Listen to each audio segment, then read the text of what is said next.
Hey everybody, welcome back to another film discussion. I am John Ward, and that is Donald Wills, and he is feeling groovy. So, which is what we like to do here. We like to feel groovy on film discussion. And today, yeah, and this video is once again, dude, right on the line, right there for this month, right on the line. We need to quit doing this, John. We need to quit doing this. I know. Next month should be easier, I think. And we will be having a special guest next month. Nice. Yes. So that we'll keep that a secret till next month, though. I'll keep it a secret. Oh, I was about to say who it was. Okay. Yes, it's. Oh, if you want to say it, I mean, you can. Well, I mean, I'll just say it. It's cool. It's Philip Tricky, who is OGP, and he has his own YouTube channel, and I'll put a link to that down below. And we are going to be doing the John Carpenter trilogy. So we're going to be looking at The Thing, Prince of Darkness, and In the Mouth of Madness. But today, this video is favorites, our top 5 favorite films. And you came up with this idea. How did you come up with this idea? Oh, you always see people on YouTube saying, hey, we're going to do a top 10, a top 5. I figured, you know what? Why don't we do that with our favorite movies? I mean, it is film discussion. I mean, so why don't we talk about our favorite films? Okay. And I actually I'm a little bummed because I have 4 of your favorite films right here, but 5 because I figured, and when we get to it, I'll say what it is. I went, I'll just watch. I'll stream it. I don't need to watch. I don't need to own that one movie. Now I wish I did, and I'll explain why I wish I bought it at the time that I bought some of these. And I also have my top 5. I'm going to put them backwards here. Well, you could see that one a little bit. Well, you could see that one. It doesn't matter. I have all my 5 right here too. So, I guess who would like to go first, and then we can explain. Well, I got my top 5 right here, and I got 4 of your top 5. I didn't have your number 5 spot, which we'll get into it when we get to it. I actually streamed it on Amazon. Okay, and I watched the one that I don't have on my legal but not legal streaming site. So but like I said, now I wish I owned it. So yeah, I know. Oh, well, since you're feeling groovy, I'm going to feel Top Gun Maverick. Does it say something on the back? It does. It says, "Talk to me, Goose." I actually seen that cup up at Walmart. I was going to grab it one time. That's where I got it. It actually doesn't make sense, except that just everybody knows "Talk to me, Goose." You know, because he never says "Talk to me" in the movie. Yeah. So he says it in Top Gun, but not Top Gun Maverick. I forget who the Goose's son wants to speak to. It might be his dad. I don't know.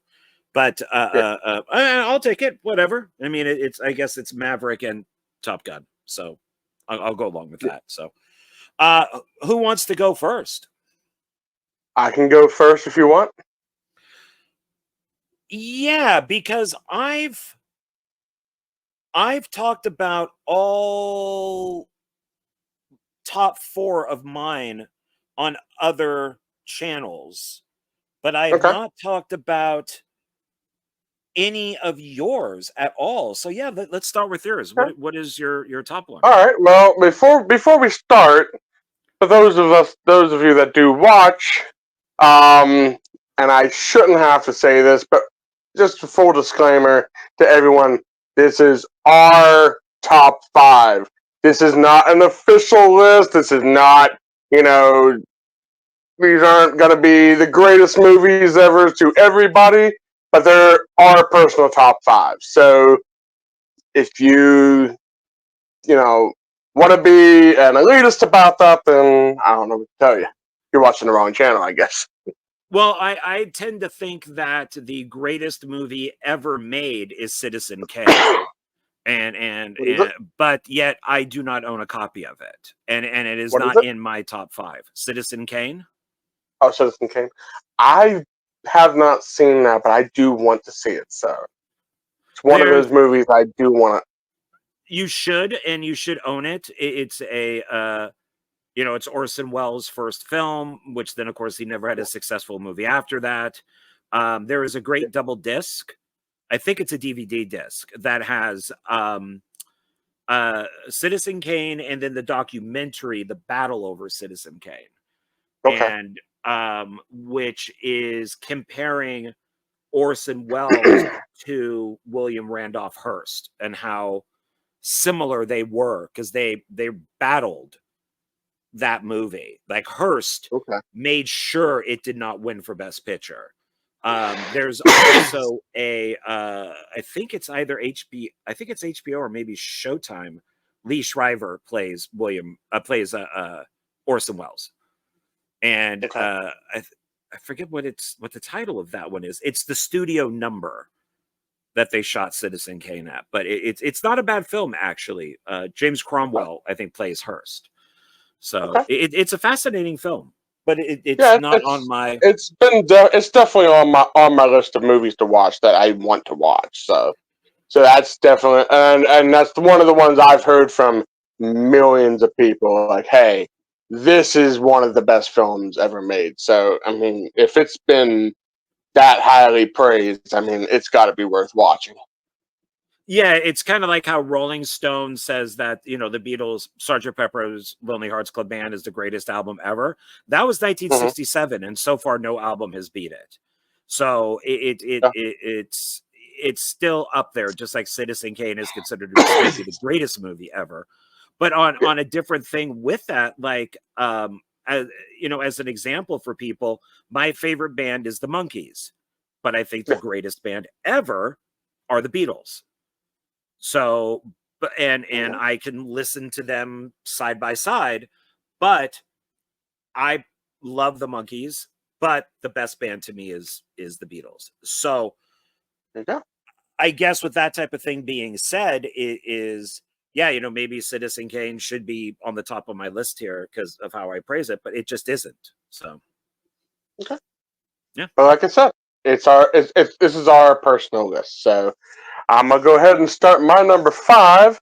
I have a 5 disc collection of this, and that is Dragonheart.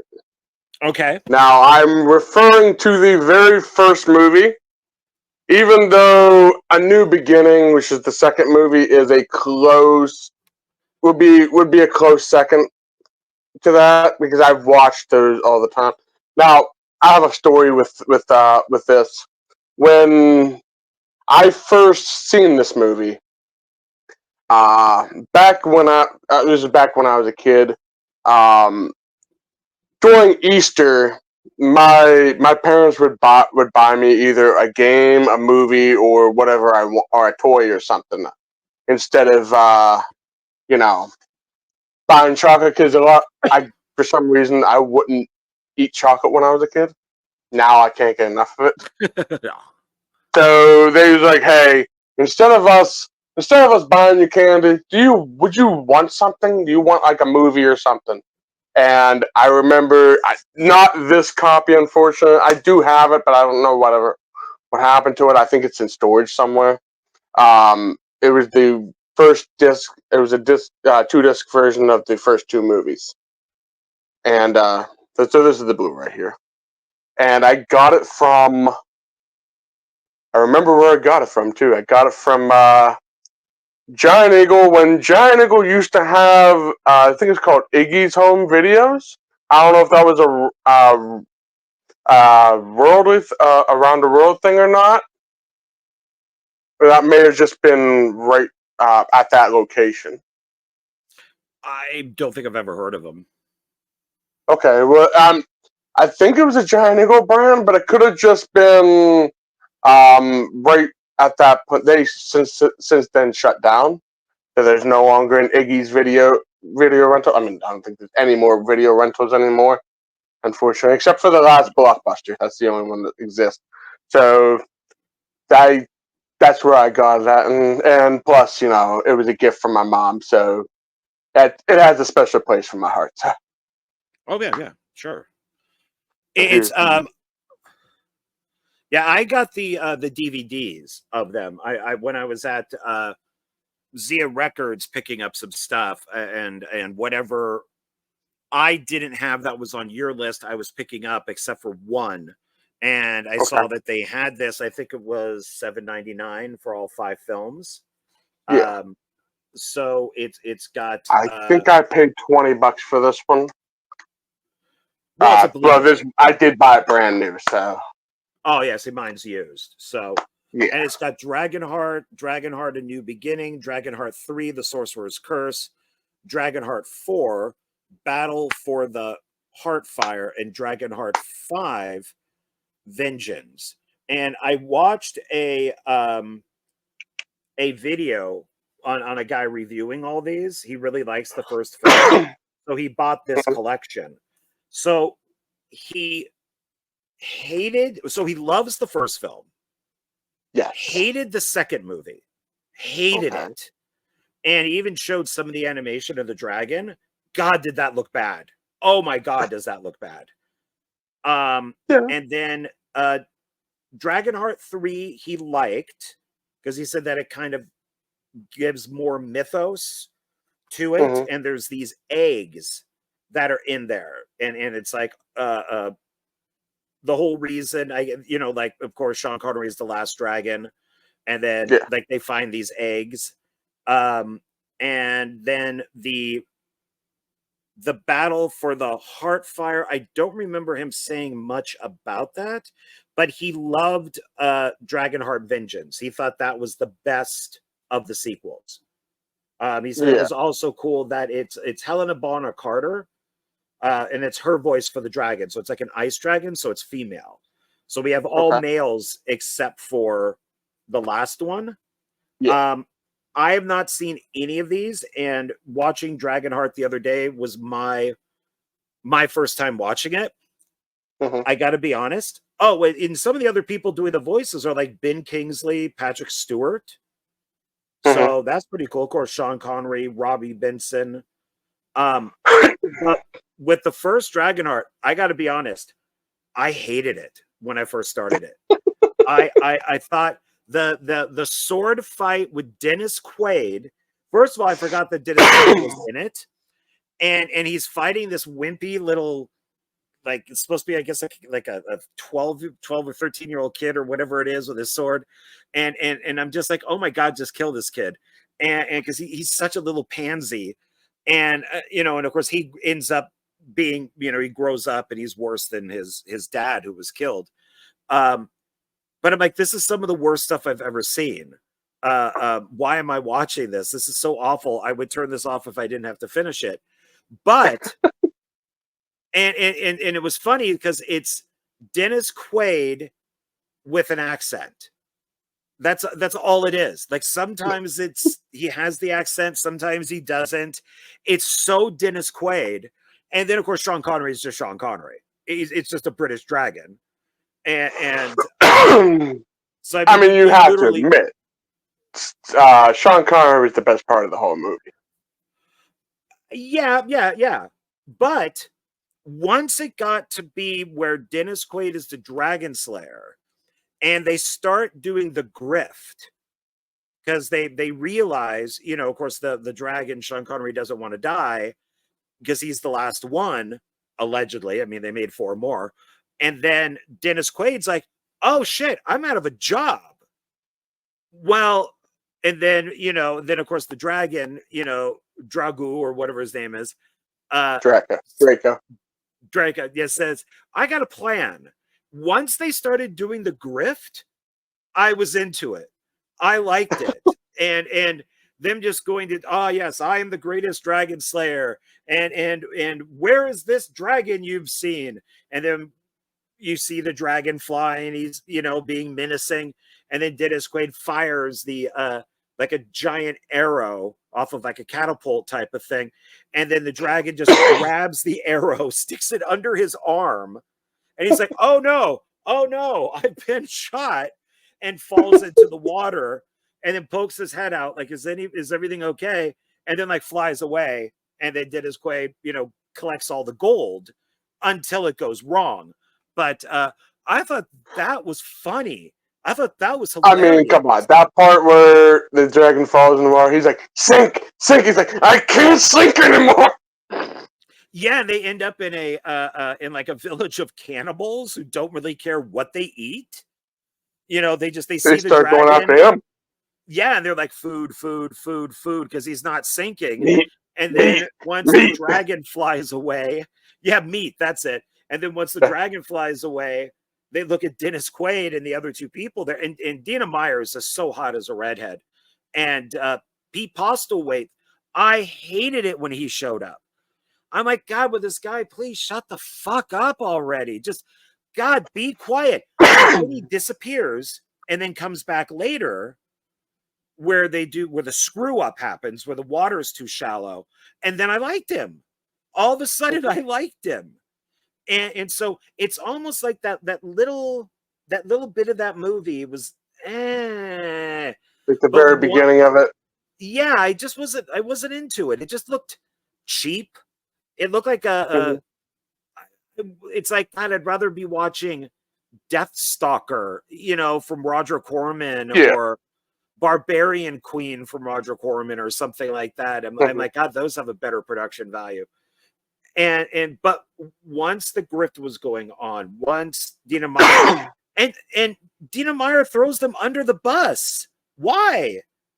Why does she throw them under the bus? She knows the plan. She likes the dragon. The dragon's really cool to her. He's kind of hanging out on a rock with her. And she's even telling Dennis Quaid's character, like, don't hurt the dragon. And they're all friendly. And then they're at this kind of cannibal place. And she throws him under the bus. He's fake. This is all fake. He's stealing your money. And I thought that was part of the grift. But it's not part of the grift. She was throwing him under the bus. And then when Pete Postlethwaite comes back over, no, he is the greatest dragon slayer ever. That's when I liked him. And then I'm like, oh, okay, he's here to save the day. And then they realize, oh, he's telling the truth until the water is too shallow. Mm-hmm. But why is she throwing him under the bus? Why do you think she did that? It's been a while since I've seen this movie. I didn't get a chance to really rewatch this one. What? I was trying to watch a lot of the ones that I remembered. Because I remember a good chunk of this, but I don't remember that part. Like, wait a minute. Yeah, I didn't she, like, wasn't she working for, like, the evil king or something? No, what? So at the very beginning, the evil king, and this is where I think I didn't like stuff. So you had Dennis Quaid training the prince. Mm-hmm. They're sword fighting, and this young prince is just a buffoon. And then you have one of the king's men. I don't think it gives it as a, God, I'm blanking on his name, but he's a known kind of B actor. He always plays monsters. He's been on like Star Trek like 1,000 times. I'm blanking on his name.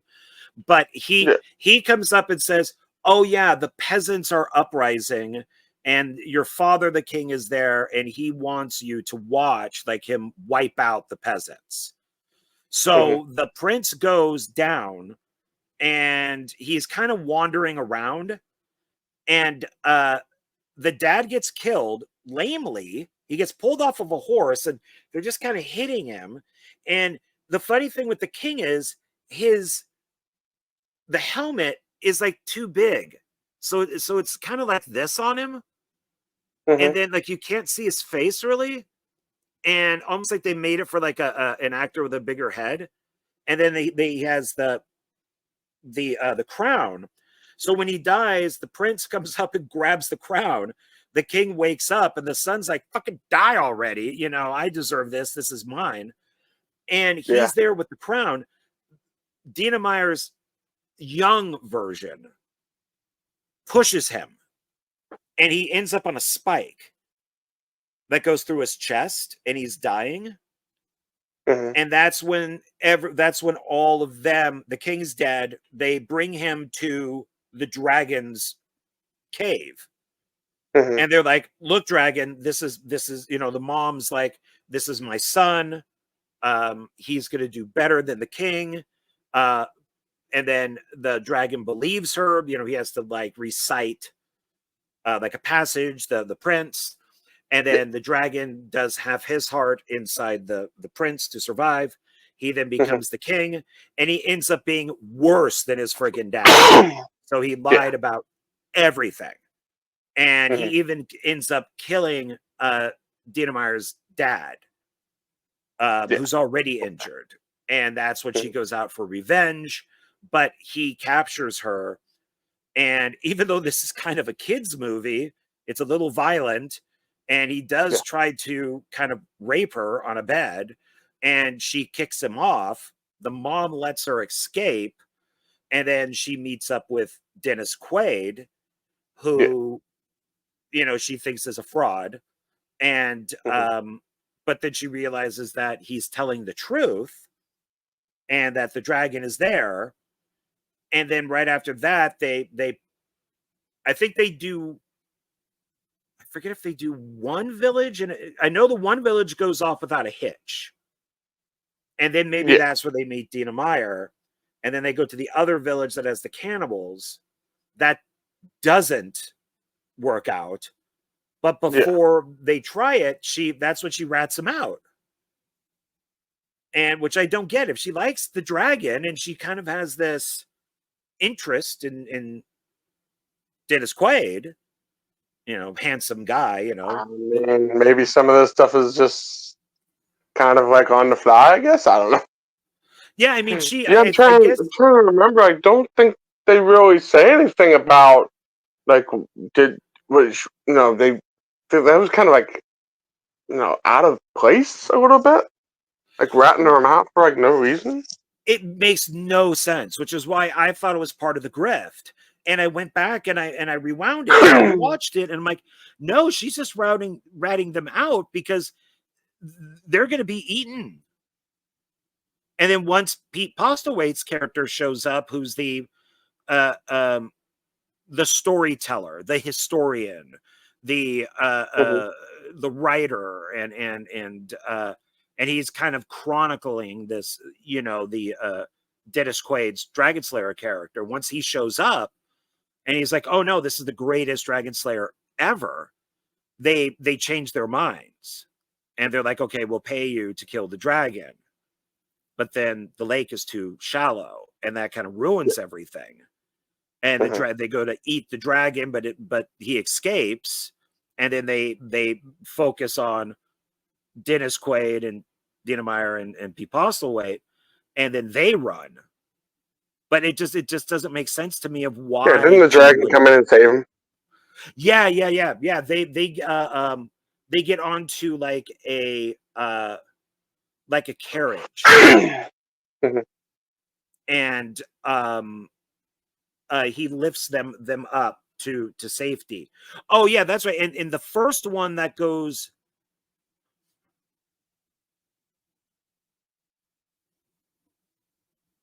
I don't remember if they do it twice or three times, because they go into a village. I know they do it a few times. The villagers don't want to pay. Oh yeah, it's the village that's run by the new evil king, and they don't want to pay. And like the king's right-hand man doesn't want to pay him, and so the only other way to appease the dragon is by sacrificing Dina Meyer. And so they strap her to a cart, almost like a witch, and they put her out in the open. And the dragon's like, oh crap. And so he goes down like he's going to kill her, but he takes her away. He lifts her up and takes her away. And that's when, Dennis Quaid is kind of left out to dry, because now he's waiting for the dragon to come back so they could pull off the scheme. And when he finds them by the dragon's cave, which has the waterfall, that's when the dragon and Dinameyer are talking, and they're getting along. And then it's after that one is like the cannibal one where she throws him under the bus. Yeah.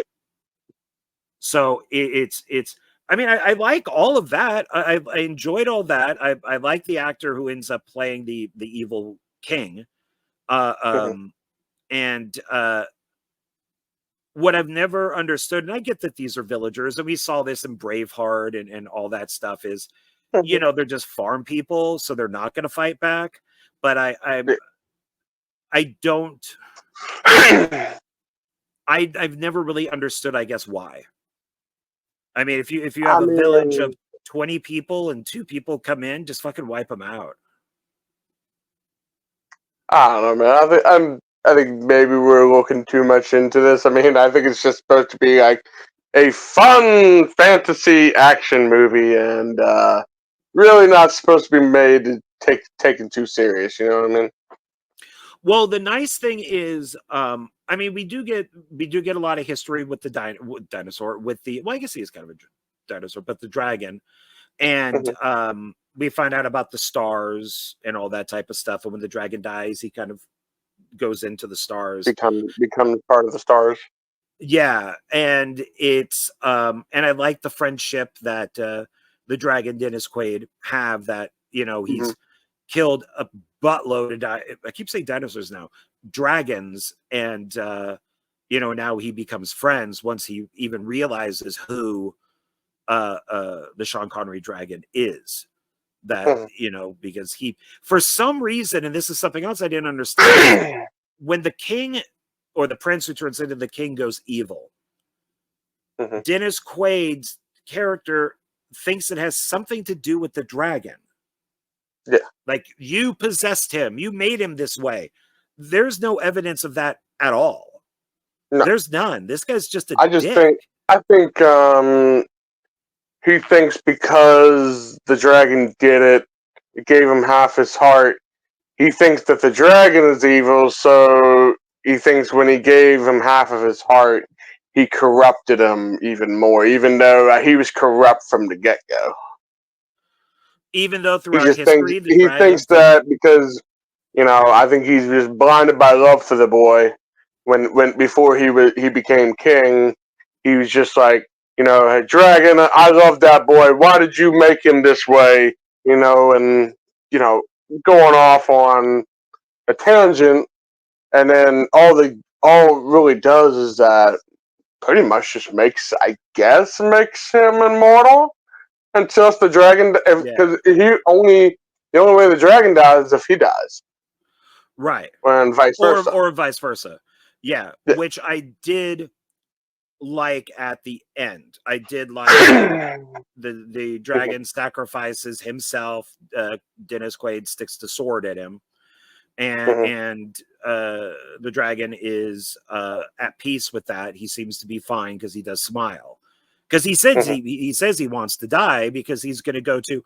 There are definitely some religious themes in this, because he's saying that he wants to go to the stars, which would be heaven, I guess, if you wanted to look at it from a human point of view. And then, you know, so when he does die, like the dragon's version of heaven. Yeah, and he doesn't mind it. I would almost think that if this king is worse than his dad, that killing the dragon, even though it is the last one, may not be the worst thing. I mean, if this guy is going around just killing villager after villager after villager, I mean, you know, if it was Hitler and killing a dragon meant killing Hitler and stopping the Holocaust and all that, I don't think anybody would have a problem with killing the dragon.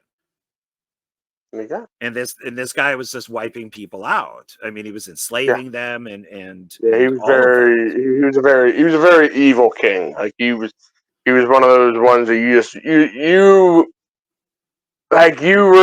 you were happy to see him die, but then you were kind of like, oh man, but that means the dragon dies. Like, yeah, It's kind of like well, I remember when I first watched it. I mean, I was a kid at the time, teared up a little bit. You know what I mean? It's like, oh man, like you don't want to see like your favorite character die, but then it's like, well, I mean, he did sacrifice himself for the greater good, so you know. Yeah, and I think that's why I liked the ending, and he was okay with having it done. Like he Mhm. wasn't begging. Please don't do this. Please don't kill me. Mr. Dragon Slayer. Please don't. Uh, um, I mean, he was It's kind like, of from the very beginning, kind of screwing with him. I mean, he does take him through the cause I woods. remember I think right at the end, he goes, Draco, I don't want to do this. You're my friend. He goes, well, as your friend, strike me down. Yeah, yeah. Because back in the day, when the king was the prince, the Dennis Quaid's character as a knight, um, like gives him the power to tell him what to do, like his Mhm. obedience. I'm giving my obedience to you, and he brings that up. So it's good. I don't know if I would say it's exactly a kids movie, because it is kind of violent, and Yeah, I and mean, you know I mean, back you got. I mean, this was the '90s, right? No, when did the first movie come? I'm not sure. What this is during a time when kid, how do I say this without sounding mean? Kids' movies weren't wussified as they are now. You know what I mean? Like, oh, we gotta make sure it's not so violent. Oh, we gotta make sure. You know what? We watched things where people beat the living crap out of each other, and we turned out fine. well, it is PG-13. It was Yeah, 1996 I mean, is when it came out. So part oh, it is. 2 is Part two is PG. PGs. Yeah, part two is more kid friendly than the first and the ones on. I remember from the ones I liked, like the first one was my favorite. Second one was a close second, more for nostalgia reason. Three was okay. Four I don't remember liking, but five I did. So if I have to give like an overview of all of them, like one's the best, two's more for nostalgia for me. Three was I remember being okay, but four I don't remember it that well, so it must not have been that great. Okay. So Yeah, I recommend it. So it was yeah, good. It was good. Just I mean, I think maybe the hype of it also brought me down a little bit, because I just remember people yeah. loving it, Mhm. and kind of like the never ending story and some of these other ones that deal with dragons and fantasy. And hot take here. I'm not the biggest fan of a never-ending story. I I liked it, but I wasn't crazy about it. Like I think I've watched all three of them, but don't remember the third one that well. oh god, the third one is supposed to be awful. I think I've seen the first one, and I don't like the horse thing, but it is a dumb horse because he doesn't move. Um, and I don't think I've ever seen the second one, or I know I've never seen the third one except for clips. Yeah. But it's a The only but thing I he's remember about the third one was that it was Jack Black's one of Jack Black's first movies. oh god, now I never need to see it. You Jack Black hater. I have never been a fan of Jack Black. He's maybe made Oh two wow. movies Okay. that I've enjoyed. Yeah, it's for a long time he was that guy. Oh fuck, not that guy. And he was always the stoner with like dreadlocks, like in the Jackal and I Still Know What You Did Last Summer, and I mean, I liked him in was it School of Rock? I thought he was okay, and I mean he's okay in a couple So things, but is it safe to say you're not a Tenacious D fan? I don't care about Tenacious D at all, in the slightest. I don't. I mean, even that trailer with him in it for Minecraft, where he's like really big, like he's Oh gained a God, ton forget of that. weight, and he has a giant ass beard now, and he just goes, "My name is Steve," and we're all supposed to laugh because his name is Steve. Okay, okay, not laughing, not laughing. No, It is what it is. nope, not watching it. So, anything else on Dragonheart 1? I think we pretty much covered everything. I mean, you liked it. It's my number 5 favorite movie. So there's some more on the list here, but we'll get to those after. So we're gonna do your number Yeah. 5. Yeah, we'll do that and then we'll just go back and forth. That works. So, my number 5, and some of these can alternate, but I think for right now, this is my number 5, and that's Sideways. I just watched that today, this morning, And and I liked it. It it took a little. It took a little bit. It was a little bit of a slow burn, but as the story got on, it started to like I'm trying to think of a word how to not touch me, but you know what I mean. It started to get more interesting. more involved, or Yeah, something like that. I don't know. Uh, it's a very one thing I will say. It's a very artsy film. oh yeah, I mean, the director of this, who's Alexander Payne, and then the co-writer is Jim Taylor, and they did. I mean, according to the box here, yeah, they did Election, they did About Schmidt, um, Citizen Ruth. I mean, I don't think Alexander Payne really works with Jim Taylor anymore. I don't know why, but he's still making movies today. So it's an Election is great, and so's About Schmidt.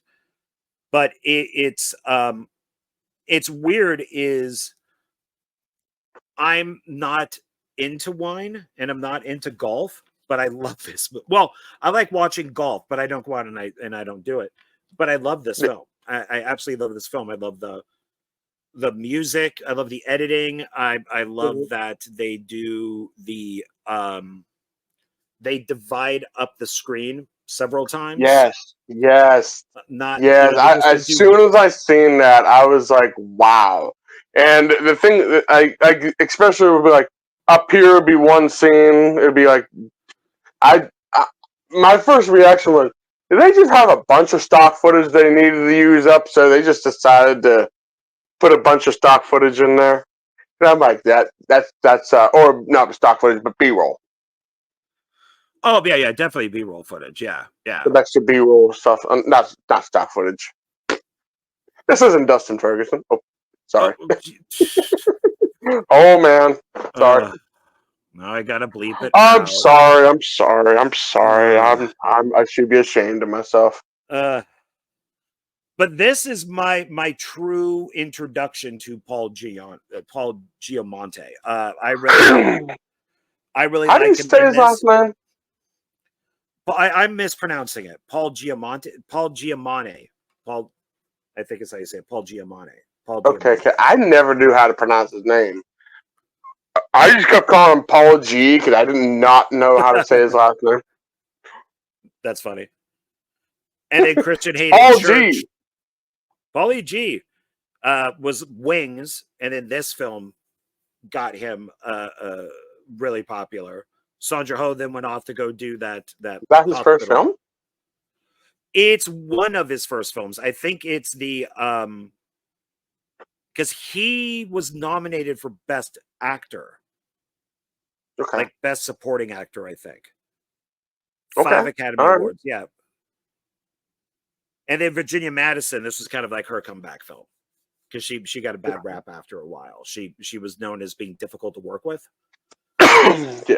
And then she kind of chilled out for a while, and then she came back for this. And my favorite scene in this is when they're sitting outside her house and they're talking about the berries for the wines, and he's talking about how his are very sensitive and you have to take the time with them, Yeah. and then she's talking about how great they taste, and she's going into this, and he knows that she's basically talking about her vagina is what she's talking about. She's that she's it's a whole sex thing is what they're discussing. Mm-hmm. And but she, and yeah, I love this film. I own the soundtrack, I have the script. I used to own the book. The book gets more into like, you do see a picture of him with Francis Ford Coppola up in his vineyard. But in the book, he is involved in film. So there is that in there. There is some stuff cut from the script, like at the very beginning when they knock on the door and he wakes up and they're like, dude, you got to move your car. And he moves his car to the side street. And then you see him rush back inside and he looks at the clock and he's like, oh shit, I'm late, type of thing. What it is that he parks his car and falls back to sleep in his car and wakes up and races out of the car and goes back upstairs and opens the door and realizes how late he is. Which I kind of wish they would have left made in. a lot more sense. Yeah, because he kind of freaks out. And the one deleted scene I am really happy that they did not put in here is Miles is his name. Miles is driving and he hits a dog. And the dog goes under the car. And it's yeeping and it's hollering and it sounds horrible and it drags itself off the side of the road. And Miles is trying to find the dog while it's making this horrible noise because it's injured. And that then cuts to him driving like back to the hotel. I'm so glad they cut that. So it serves no purpose to the movie at all. So and nobody wants to hear a howling injured dog for like 2 or 3 minutes. No, if that scene was left in there, that may have took points off the film for me. Yeah, I don't think I would have liked it as much. I really don't. I've only watched that deleted scene once, and that's it. I don't want to watch it again. What do you think about the whole circumstances that they're going up there right before he gets married, but he's going up there to get laid, and he fucks a bunch of chicks when he's engaged. And, well, Jack. I kind of sympathize. What is Paul's character's name? Paul is Jack, and Thomas is Jack. So Miles and Jack. Miles is Paul. Paul. Okay, so I sympathize. I'm saying words wrong. I'm sorry. I'm more sympathetic with him because I know I'm kind of that person that if I'm around, I'm like, dude, I really don't want to be here. I just want to kind of just keep things right. He's kind of like, hey, we have a plan. I kind of just want to stick to the plan. We were supposed to come up here to do this. Now you want to go do that. You know what I mean? I kind of feel for him. You know what I mean? And him is like, dude, that's the one friend that I want to punch in the face every time he does something stupid. Yeah, because that's all it's supposed to be. Miles is the English teacher who's written a book that's like this thick that's never going to get published. And, his wife divorced him. He's obviously very much a narcissist because he thinks that everybody's going to be talking about him and watching him at Jack's wedding. Why would they? They would be focused on Jack and his bride. Except that just Miles just thinks everything centers around him. Blanking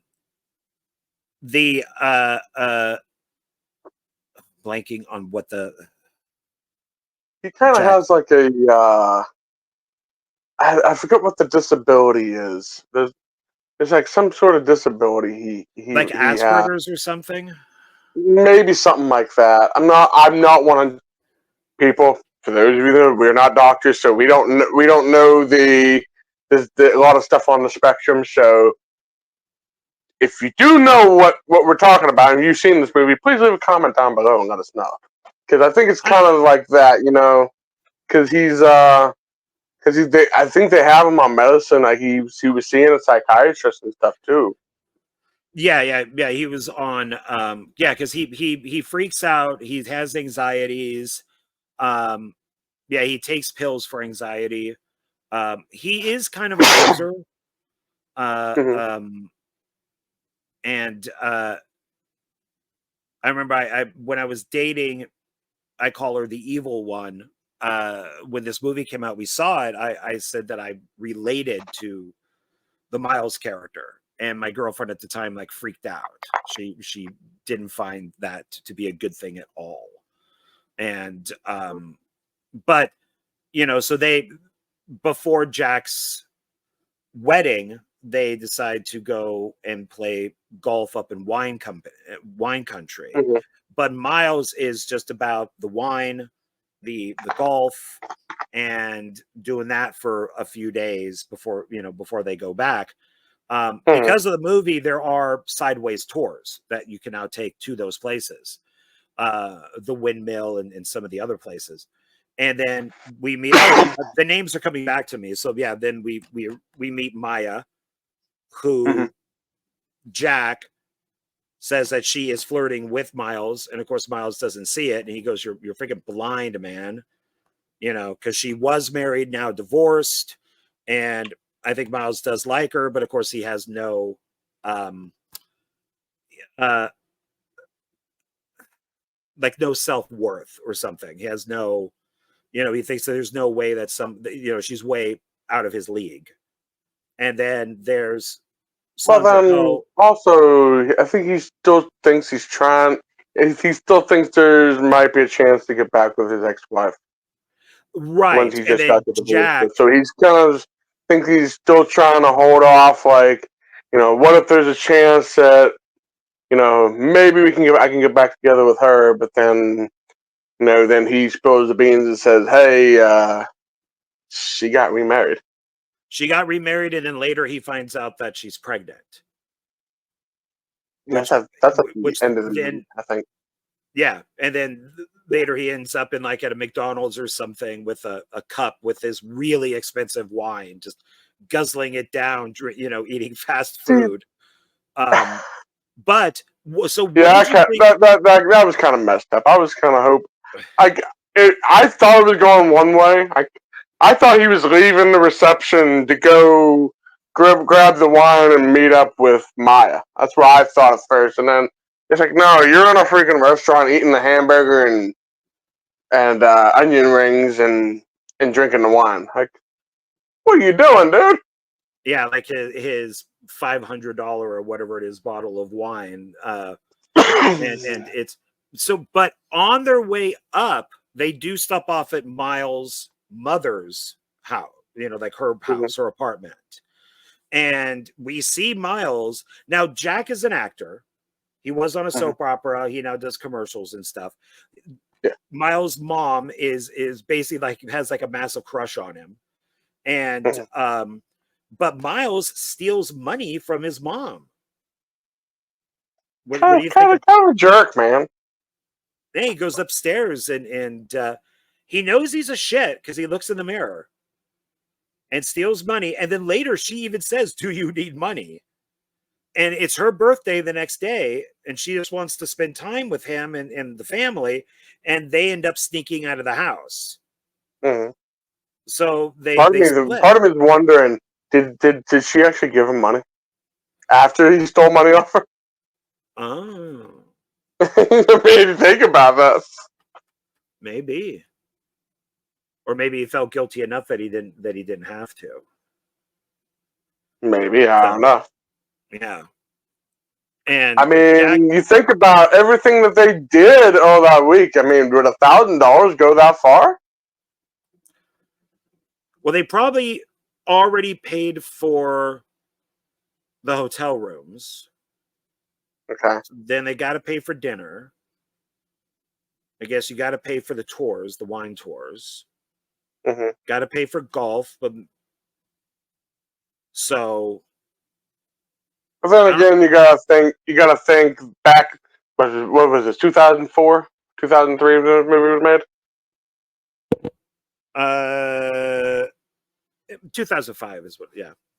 Okay, so you gotta remember, money was not money went a lot farther than it does today. So I'm looking at it through like the today's mindset, and it's like, yeah, back then, we could go a little further than that.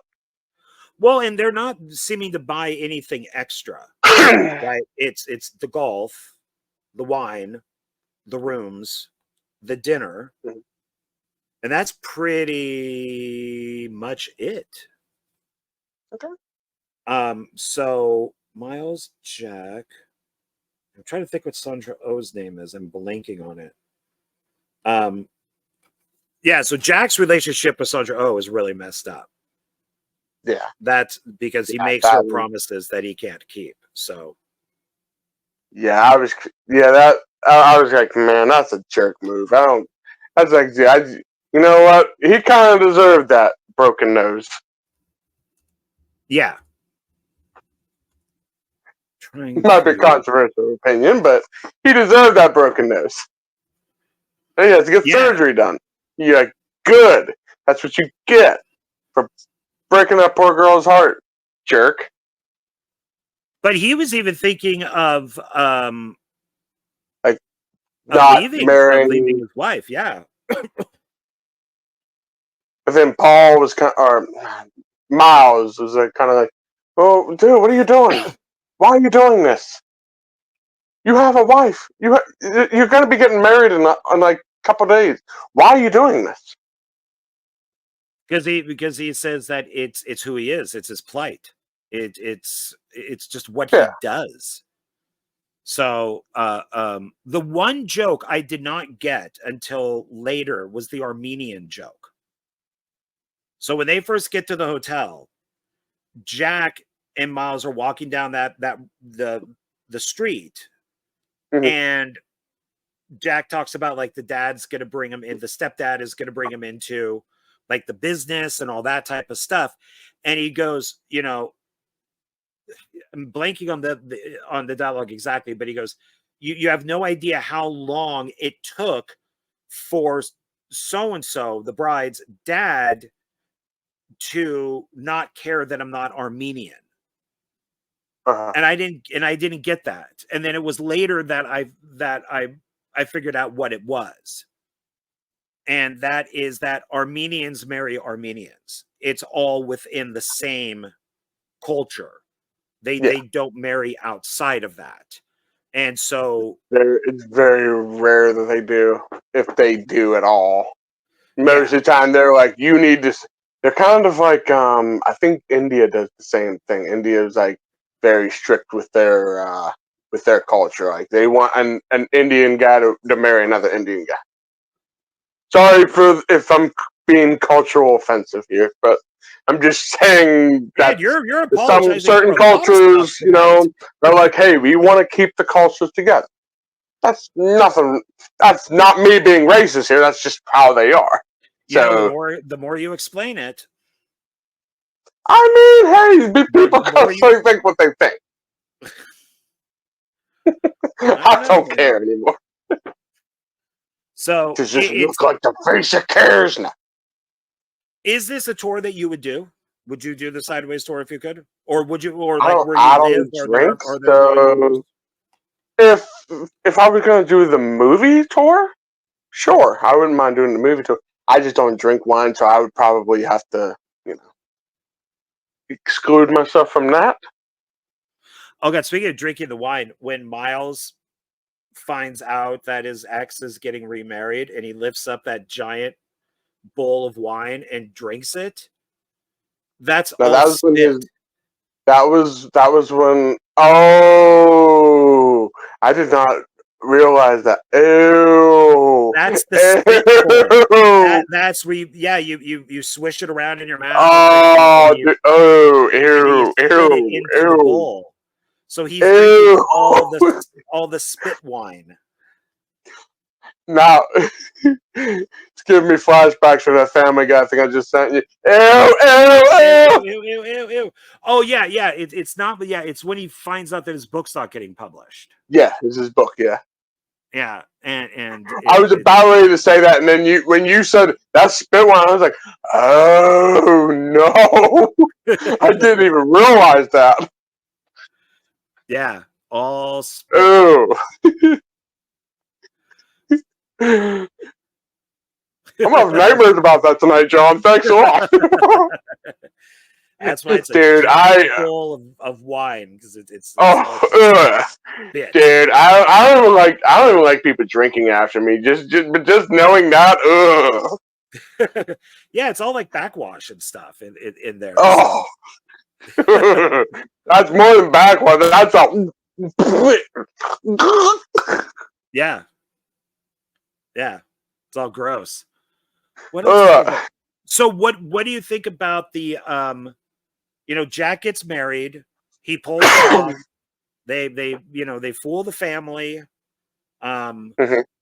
they because they damage Miles' car. Oh, one thing that they talk about in the audio commentary is that Paul Giamatti was at a screening, and somebody asked him a question. So if you notice in the car, when he's driving to go pick up Jack, he's doing the crossword puzzle, but he's doing it with a pen. And the person asked him, wow, your character must be really, really confident because they're using a pen, that they're not going to get any of the crossword wrong. And Paul Giamatti's like, oh, I just grabbed the pen. He goes, I didn't even think about it. But it's something that adds to the character, that he's so confident in himself that he uses a pen. So like an accident becomes something about his character then. Yeah. I mean, you think about it. I mean, it takes a lot of confidence to write a whole novel, and actually see it from start to finish, even if it's not going to get rejected, even if it's going to get rejected. You know what I mean? I don't know, man. I think I think he has like the inner confidence, but the outward confidence he does not have. Like how to actually express himself. You know what I mean? Well, yeah, especially when you look at when he's looking at somebody like Maya, who, at the time she was married. She was married to like a college professor. And then I guess the college professor cheated on her, so she got divorced. And then she started taking these, college classes after work that deal with wine and horticulture, I think it's called. And so she's learning all about that. And which means that she would be perfect for Miles in regards to that. It'd be like a movie fan meeting a movie fan, and then they get together. But then of course she's got the trust issues because the ex cheated on her, and even though Miles didn't, he knew Jack was up there. Which was which means that Jack still may cheat on his wife. Probably. Because Jack just seems like that kind of guy. Yeah, and my guess is after the wedding, because he obviously because Miles doesn't go to the reception, I assume, because he's getting drunk at a fast food restaurant, that he never sees Jack again. There are two other books, which I haven't read, but I think they both deal with Miles and Jack. So maybe in the book they do continue seeing each other, but movie wise, I don't think that they see each other again. Probably. And then do you think? Oh, go on. I was gonna ask. Again, spoilers, everybody. I mean, if you haven't already guessed, if you haven't seen these movies, you're probably never going to see these movies at this point. So when the Well, us end, talking when about he them is gets, supposed to make them see it. That's one of the ideas. They're supposed to see it because we're talking about it. yeah, But I but mean, they've if been you, out for so long. I mean, it's I mean, and if we start talking about a movie, and if you don't want to, if you want to see it, stop the video right now, go watch the movie, and then come back and hear our thoughts on it. there you So, go. but then there you go. So for the ending, what's your interpretation of the ending? Do you think that she's still there, or do you think somebody else moved on? So She moved on? in the film, she does say that she is moving. Yeah. According to the director, she's gone. Okay. So he So knocks on the door, but we don't. That's when the movie just ends. So we yeah, don't know what actually happened. right. But according to the So director, is that like she's gone. okay. All right. Well, I according would to the like to director think now. that maybe he's grown as a character, he's grown as a person. You know, he has the balls to drive all the way up there and knock on her door when maybe he wouldn't have. Mhm. And I'd like to think that she answered it, but there would be, she'd ask him to come inside, but there would be no sex. There would be no, would you like coffee or something? And Yeah. they would talk stuff out, and it would Well, take time. that's what I was kind of interpreting as, because when you look at when they go to her apartment the first time, and then when he goes there, then it looks completely different. Like it's a completely different like look. Like there's flowers everywhere, and when he goes at the end there, so I was assuming that it's no longer her there anymore. Oh yeah, yeah. Maybe somebody else answers the door. It's like some dude who now lives there. Yeah, she moved out and somebody else moved in or something like that. Yeah, maybe. Yeah, So okay, possible. so that's sideways. So now what's your number 4? My number 4 is Mouse Hunt. Okay. All right. Um, this was one of the very few movies that my dad was excited to see. Okay. My dad is not a movie guy. He was never a type person that would watch movies with us. But this was the movie that he kept seeing the trailers for and he wanted to see. To the point to where he actually went out himself, bought the movie when it came out on VHS at the time, and brought it home for us to watch. Wow, okay. So, but this is again all my top 5 movies are based on nostalgia more than like are they the greatest movies ever? Probably not, but they're I have a personal history with that. That's why I pick as my top 5. My a friend of mine, ex-friend now, when Mouse Hunt, when the posters were up for it, he Mm-hmm. goes, that movie's gonna bomb. It's gonna The bomb. movie, Why what? did they make it? It's gonna bomb. And and then later he went, I guess I'm wrong. Because the film had a $38 million budget and it made 125.4 million. Yeah. He's like, wow, I was wrong. The movie was a hit. It did well. I mean, it's. I thought it was. I watched this again like a couple days ago because I wanted to see, is this just nostalgia talking or do I actually enjoy this movie? And I still enjoy this movie just as much as I did when I watched it with my mom and dad. So yeah, I enjoyed this movie. What did you think I, of the movie? well, I never wanted to see it in the theater. I had no desire in seeing it in the theater. Mhm.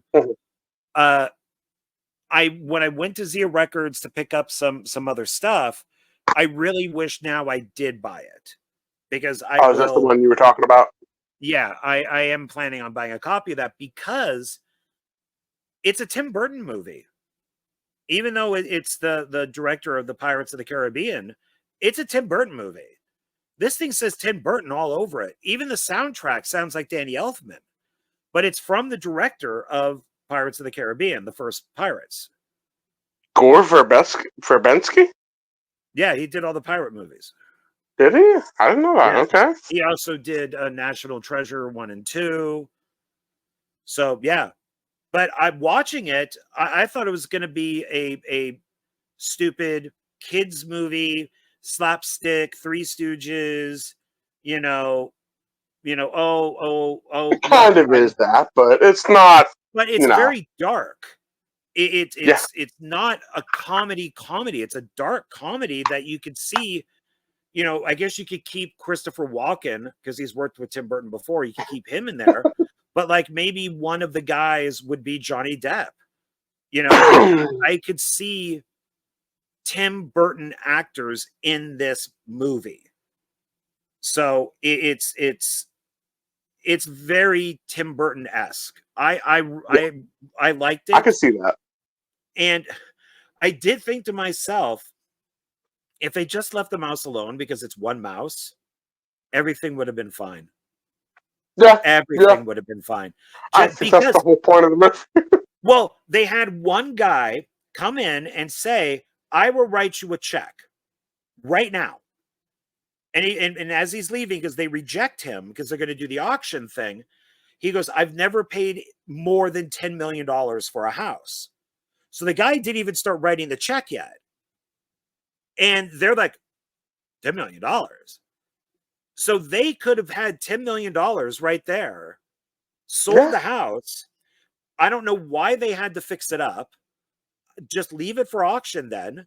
Leave it exactly as is. If this guy's willing to pay 10 million or somewhere within there, the house must be fine. So, and that's why he's buying it, is because of the way the house looks and everything. Because it is this lost house from this guy. And this designer or whatever his name is. Yeah.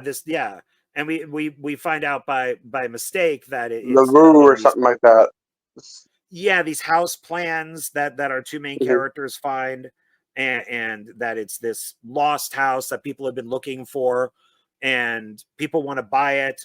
And all they had to do was do nothing. Yeah. Like absolutely nothing. And I know we wouldn't have a movie, like you said, but it's because, so I'm wondering, like, what is the message of Mouse Hunt? Does this have a message behind it? Are these people narcissists, greedy? It's obsession. I mean, I think the biggest takeaway is I get the names mixed up. Lars, which is the one that doesn't have the mustache. He's the kind of like, I want to keep the family tradition going. I want to, do the right thing. He wants to do the right thing for his dad. And Ernie, the one with the mustache, is like, I just want to, do my own thing. I just want to, sell the house, get rid of it, or sell the factory and all that, and just move on with my life at that point. Yeah, and it's basically the dad is the one who's William Hickey, who's a classic actor. He was also in the first Puppet Master movie. He's an old school friggin' actor, and the film's dedicated to him. So I guess he probably died shortly after. I think he passed away right after that. Yeah, and like the making of this. But with him, I like how the painting keeps changing as they go through it, which is why I'm thinking this is like Tim Burton would do something like that. And and this would be a better Tim Burton movie than most Tim Burton movies, because Tim Burton films have a problem with acts. Like there's always a first act and a second act. I'm sorry, there's a first act and a third act. There's rarely ever a second act in a Tim Burton film. It just goes from the very beginning to the crazy third act, and then it ends. This has that beginning, middle, and end. That and oddly, it's written by Alan Rifkin, who's mostly does a lot of like B movies and stuff. But Mhm. everybody in this film is like trying to work with our two main characters. You even have the mob coming in and going, we want to buy your factory. We want to bring it up to date because they want to make cords, not string. Mhm. And here's like, I forget the exact number, but they're going to give them something like $10 million or something. And it was in this suitcase. $100,000. Yes, yeah. And Nathan Lane was going to take it. The brother didn't want it. But it's like the mob wasn't like, take the money or we're going to burn the place down. They're like, oh no, keep the money. You can still stay here. We just want to upgrade it for wire now instead of string. So it was never. I'm gonna have to pass because a world without string. Because of a string. Because without string, I mean, it's even the wife of the younger brother, who's obviously into it for the money. Oh, she freaked out, man. But she gave them the $12,000 to save the house, because then she would get paid back. You know, when they sold the house at auction, she probably want double, knowing her character, but they could afford that with what they would probably be getting. Mhm.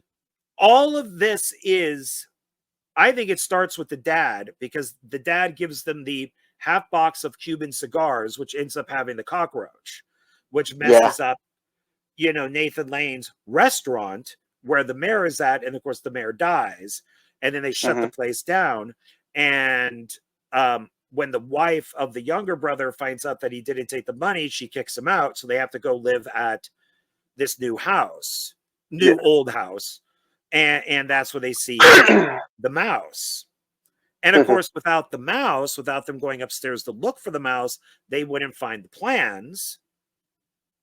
And they wouldn't find out that this house is really rare. So you know what? Yeah. Fuck it. Let the mouse live there.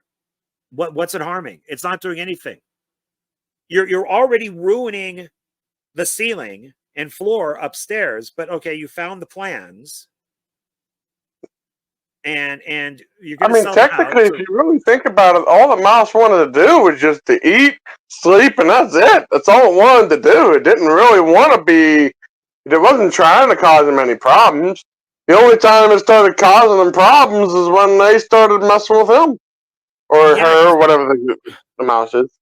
Because even Christopher Walken, who's the exterminator, says you're trespassing on the mouse's home. Yeah, you're in its place, so it sees you as a threat. But the mouse has like its little house, has a little bed. It's, you know, it's all comfy in its bed. You even see that it has gets ruined by the nails. Yeah, Kind of feel bad for the little guy. You're not supposed to go dunk, dunk, dunk, dunk, dunk. You do one nail, then you move down the hall, then you do another nail, then you move down the hall.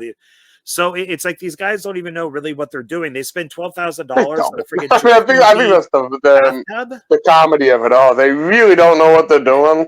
I mean, come on! Right at the end of the movie, they finally, sell the house for almost $25 million, and then all of a sudden they flooded it out. He's like, "Hey, don't go! That was just a demonstration. Yeah. Now you know this house will last forever." And all of a sudden, I mean, that's why I was asking, like, there's like a message or something in this film with greed, obsession, because they just couldn't let the mouse go. And he's trying to hit the mouse on Nathan Lane's character is trying to kill the mouse when he's up there talking, to the people at the auction. He's got the little pedestal thing, and he just can't get away from it. Yeah. And then they go to flood the house, and it destroys the entire house. When they just, once again, you just could have just left the mouse alone. So but they learn their lesson. They become friends with the mouse, because the mouse is not a normal mouse. And they are the creators. I personally think what I think the mouse is, and this might be me just looking too far into it, I think it might be the spirit of their dad. Oh, okay. Possibility. I mean, That's he always wanted them to get closer together. If you remember when he had the flashback of when he's in the hospital, he's like, "You guys don't talk much. I want you guys to share the factory, share it together, and all that." okay. Well, the mouse definitely has human qualities. I mean, it makes a bedroom. You know, it's got like Yeah, the little stuffing and it's stuff as for a definitely bed something and a because blanket. there's no like a normal mouse wouldn't, you know, be able to think like this. You know, like out mastering a cat and an exterminator Oh my God. and two idiots. I keep saying Tim Burton, but that animal, I don't even want to call it a shelter, like that animal torture place where all the cats and dogs were with how everything looked was a friggin' nightmare. And they're keeping this cat in that wooden box where it can't Oh even yeah, turn that was. around. And they take it to go after them. We never find out what happens to the cat. It just falls. Well, I'm assuming it died. I mean, from the fall. Yeah. I That's was the only hoping thing that I could think of. it had to die because we never saw it leave. I Either don't think that yeah. or it ran out of the house and ran away somewhere. That's the only thing I can think of. But If normally you, you would I see that. mean, I'm just assuming from that far of a fall, I don't think anything can survive that. But you never know. Yeah. I mean, Poor cat. You just wanted yeah. love. Yeah, I felt really bad for that cat. I mean, it's I think I felt bad for the little girl getting dragged out of the thing. She's like, "Oh no, I want my kitty." I'm like, "Man, that sucks." yeah, and I it's not going to be smack that treated mom well. up. Yeah, that was horrible. Yeah. So that's why I think that this is not like a kids movie. This is not this is I think it's more of an like, adult hey, film. respect animals, people. Respect animals. Yeah. So it's Dude, I had to but kill a mouse one time, and it made me feel so bad afterwards. I don't ever want to do that again. I The will only be reason I had to, because it was in one of those sticky traps, and I was oh trying to release it, but I think I was hurting it more than I was trying to release it. oh So I didn't want it to suffer. So I ended up killing it. I felt really okay. bad afterwards. I don't like killing Oh any animal. no, no, no. I had when I was at work at the old storage place that I worked at, there's a customer restroom that people can use. And we worked Saturday, have Sunday off, and came back Monday. And I was working Monday by myself, and I went to use the bathroom, and in there, in the toilet, was a mouse, and it was half in the water and half out, and it was trying to get out for the porcelain bowl, but it kept slipping. I'm guessing so it had to be in there for 2 days, probably 2 days. I mean, Oh luckily it wow. had water, but it was in there for 2 days. Most people, I think, so I'm glad I went in there first, would probably just flush it.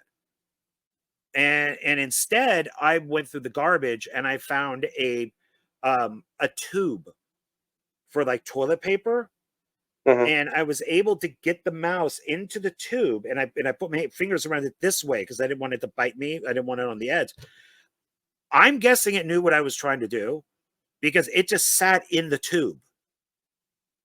And I brought it and I took it all the way outside, which was sunny, and set it down, and it kind of just ran out of the tube.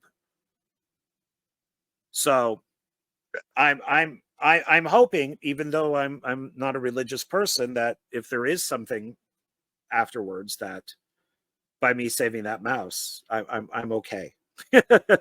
I'll get through that gate if it does exist. So There you John, go. you John, just a big finger from the cloud. You save that mouse. Doesn't matter if you don't believe in me. I'm going to let you through that gate because you saved one of my creatures. So there you go. We'll see. Anything else on, because we got a lot of movies to get through, so I don't want us to. Yeah. Basically, Mouse Hunt's good. If you haven't checked it out, check it out. It's worth watching. Well, and I do like the ending. I like how they become friends with the mouse. They redo the whole factory, and they are the creators of string cheese. I want string cheese, man. I want an actual yarn of cheese, man. And it's I don't know how that's possible. You just get that Swiss cheese, or sometimes it's cheddar. These guys had all of these fancy restaurant cheese flavors. I want that, and the mouse was the taster, and one he didn't like, so he threw it up, and then the other one he ate, and I like that. I like that they after all of this, they became friends with the mouse. The business is thriving. They create string cheese, and unlike Dragonheart, where the dragon dies, this one the mouse lives, and it has a very happy ending. And he kind of becomes the little mascot of the place. Yeah. I mean, I guess with Dragonheart, because the dragon dies, the evil king dies. So in a way, it kind of has a happy ending, and the dragon does go to dragon heaven. So I guess, but at least this one doesn't have a death. Well, no, to say at least this one doesn't have a death. The cat dies. We are. Well, we can. I'm assuming he dies. I mean, they don't really say what happens to the cat, so it could have survived. I'm hoping they say cats have 9 lives, so the house needs to collapse, and then there's one shot in deleted footage of the cat running out. That's what we need. We just need that one shot of the cat running out, and then I'll know that he survived. So, but yeah, I recommend Mouse Hunt. So I enjoyed it, but it was another movie where I'm just like, ugh, I don't know if I want to watch this. I don't want to see a kids movie. I don't want to watch, and it was not. It was not. Not at all. So. I watched a lot. It's PG, so it's not a G-rated movie or anything. I tried to steer away from any like kiddish movies. You know what I mean? So that's why I picked these 3. The only one that kind of has a kids movie is my second, which we'll get to when we get there. Well, and Mouse Hunt, I keep wanting to call it Mousetrap because of the game, is also then Christopher Walken's character kind of goes insane. He's taken out and he's all wrapped up and his face is all red because the mouse basically just like destroys him. He's like, I won't eat it. I mean, it's also very Home Alone. Yeah. The mouse is Culkin, and then the 2 guys are the I don't know, was it the wet water thieves or whatever they're called? Wet water. Yeah. So it's that type of violence that's in this, is like Home Alone violence. So kids would probably find it funny. There's also Three Stooges type of humor in it, but it's not fart jokes, which I was very happy about. So. Okay, so now my 4th or third. Right? Is it 4? Is it 4? Yeah. Is it? No, 3rd. Because I've only done Sideways. No, 4th. Yeah, you did Sideways. Sideways was number 5. Right. Yeah, because we're going backwards. Okay, 4th. So, which we've talked about before, which is Ed Wood. And I also have that. Did you have to rewatch it? I did not, because we talked about this last month. So I still remember this one pretty good. And I don't think we really have to go too much into it. I mean, we can still talk about it a little bit, because we did cover it in our last discussion. Yeah, the biopics is what we... Yeah. So this is... So for people who don't know, this is Tim Burton, Johnny Depp. basically chronicling the B-movie filmmaker who for a long time was considered to be the worst. Not Tim Burton. Tim Burton. That's correct. That is correct. Wait, why would Mouse Hunt not be Tim?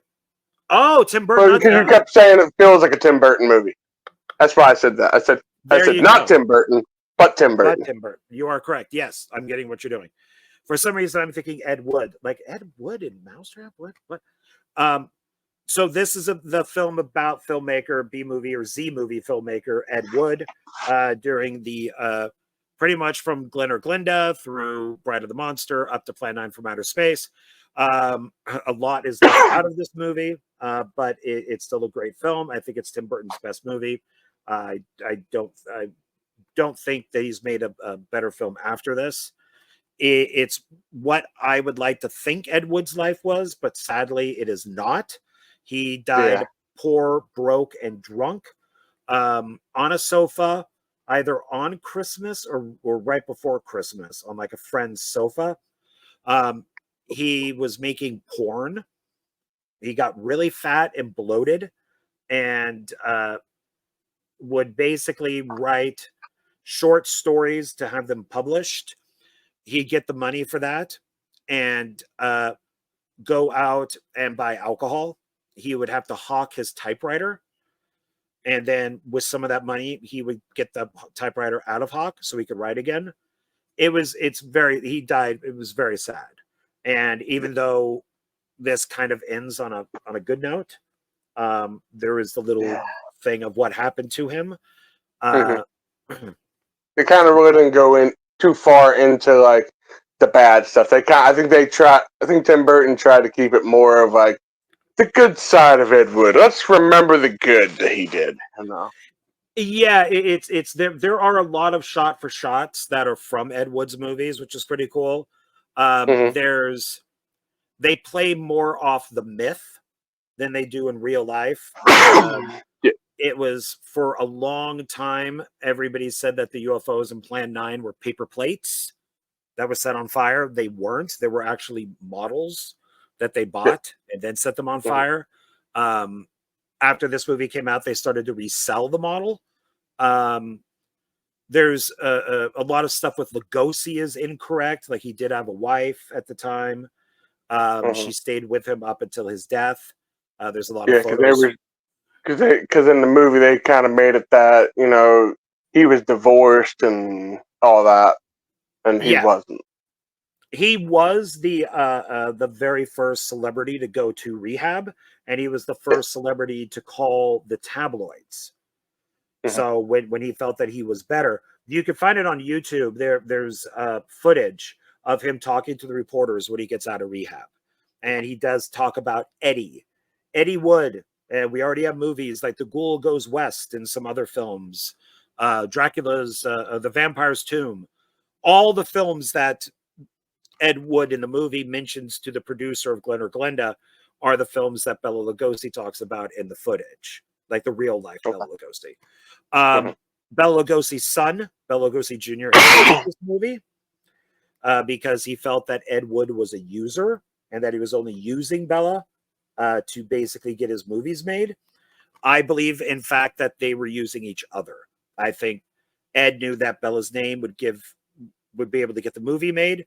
Bela knew that he would have a movie because Ed Wood liked him. So they used each other, and then they formed a friendship. So it's a lot of the characters are real. Like none of these characters are made up in the film. And so all of these people are correct. It's not like they took two people and put them into one. These are correct. I knew some of them for a brief period of time.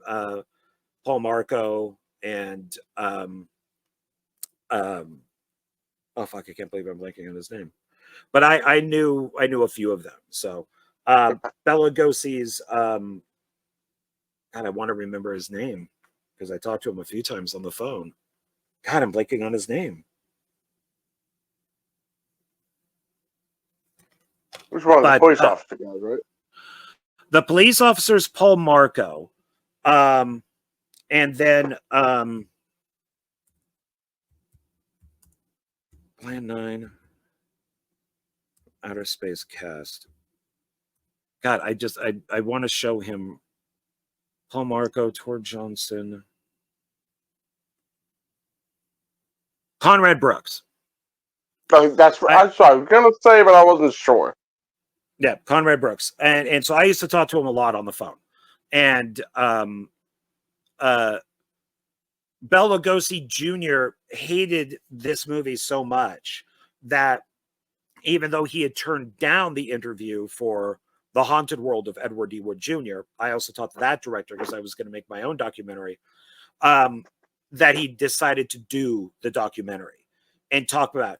And the very first thing that Bela Lugosi Jr. says is Ed Wood was a user and an abuser. And he's talking about how Ed used his dad. Wow. So, because Bela Lugosi Jr., who's a lawyer, I don't know if he's retired now, but he was at the time, like an entertainment lawyer, was on set for some of this stuff. Bela swears in this. Bela Lugosi Jr. says Bela never swore a day in his life. So there are big mistakes in this, but it is still a great movie. Yeah. So I wish that they did leave some of the deleted scenes in, because I did see it at a preview like a year before the movie came out, and I thought it was perfect. Mm-hmm. And then they took those deleted scenes out, but they're here. They're in the special features though. Okay. So great soundtrack too. And it's also written by Scott Alexander and Larry, Karonowski. God, I've never known how to pronounce his last name. But they did stuff like The People vs. Larry Flint. They wrote Problem Child. They've written a lot of biopics. So, yeah, and it won 2 Academy Awards. So, Best Actor for Bella, and Best Makeup for Rick Baker. So, any other thoughts on this? No, I mean, I will say I do appreciate that Tim Burton actually shot the whole film in black and white. Yeah. To make it feel like an old 50s B movie, even though it was like, what, 2000 something?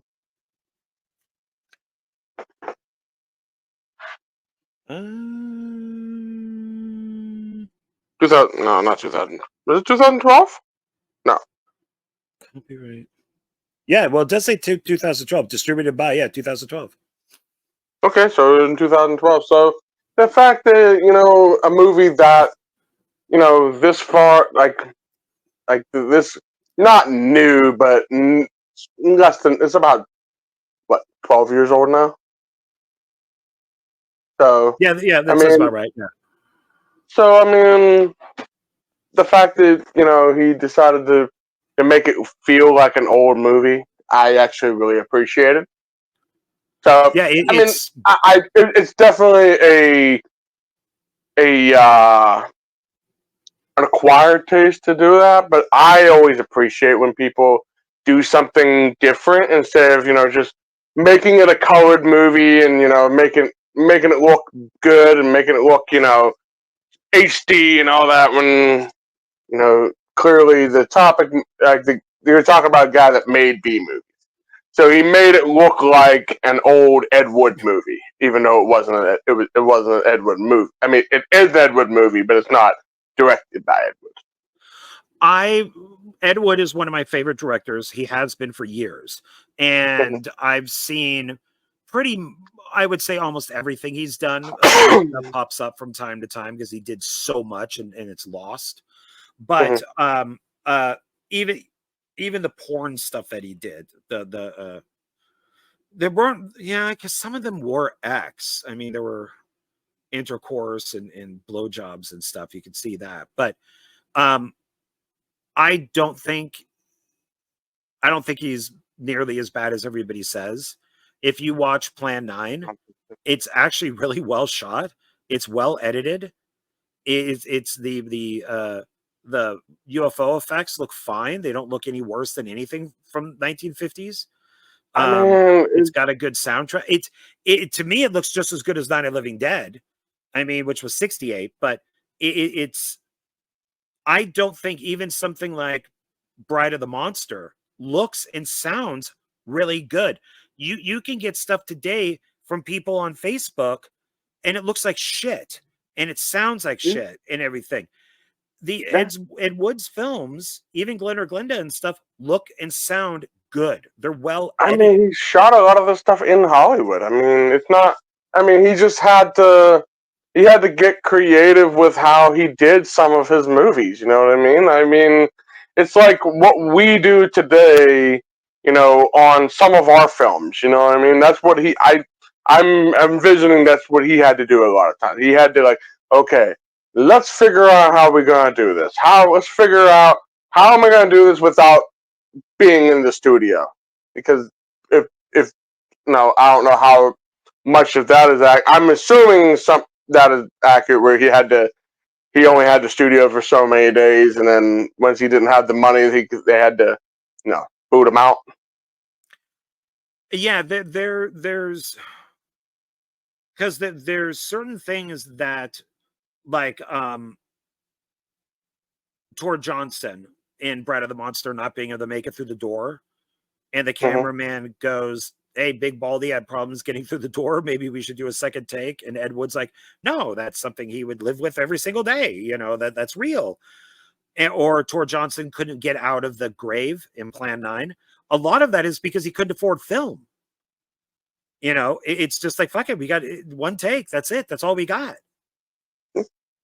So you know, I mean, he couldn't afford. You look at a lot of them. You. I mean, some of my short films, dude. I did one take.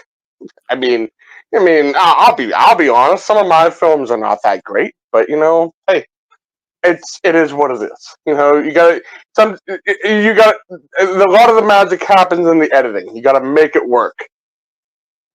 Yeah, and there's, I mean, we talked about like Orson Welles and Citizen Kane, and in Ed Wood, he meets his idol, Orson Welles, when he's about to shoot Touch of Evil, and that never happened in real life. That never happened at all. But you need the motivator. You know, he meets his idol and he gets inspired, and then he goes back and finishes Plan 9. So as far as a movie goes, maybe we can interpret that as he imagined himself meeting Orson Welles. And he never really met Orson Welles, but in the movie, he was so desperate that he imagined meeting Orson Welles himself and had a conversation with him. Okay, maybe, sure. Maybe, I don't know. Yeah. That's the beauty of film. It's up to your interpretation. I can interpret something that you might say, well, actually, that's actually been disproven. Yeah. Well, yeah. I mean, since he never met Orson Welles, you could say it was maybe in his head. Yeah, that's very possible. So, okay. So anything more on Ed Wood? It's a good movie. I enjoyed it. Okay, good. All right. So, what's your next one? My number 3 is Forrest Gump. Forrest Gump. I mean, so many classic lines we can say from this. You know, life is like a box of chocolate. You never know what you're gonna get.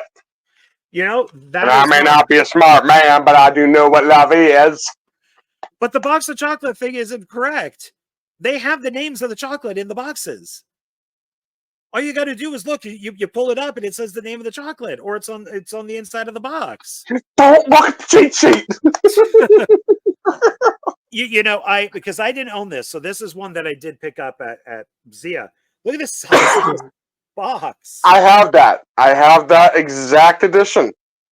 And it's the 2 discs. Now maybe there was a booklet or something in here that I didn't get, which is why it's so thick. I'm not sure, actually. I don't think there was. Okay. Because I bought mine. I actually bought that movie down in Texas when I went down to visit my sister. Oh my god, like 10 years ago or something like that. I forget what. I was still in middle school. The only reason I got introduced to this movie because they were showing it in school. And every time there was a sex scene, they shut the TV off and waited a couple minutes and then turned it back on. It's like, well, if it was this bad, why are you showing this in a school? Right. Well, the film's PG-13, so if it's being shown at a school, they should have watched the movie first. Exactly. I mean, it's not there was no boobs or anything in there. I mean, I would there say was the some drugs and people. stuff were worse when she's like snorting coke and doing all that Yeah, I stuff. mean, So they never shut. They shut it off every time there was a sex scene going on. Like when the two people were doing it. Until one time, we were watching it, and all of us guys were like, the teacher wasn't paying attention, and so one of the sex scenes was going on, and one of the girls was like, teacher, there's a bad scene, and we're like, shut up, shut up, shut up. girl, they got to ruin everything, don't they? They got to ruin everything. Miss Johnson, Miss Johnson, and you're just like, there's a sex scene on the television, and I don't appreciate it.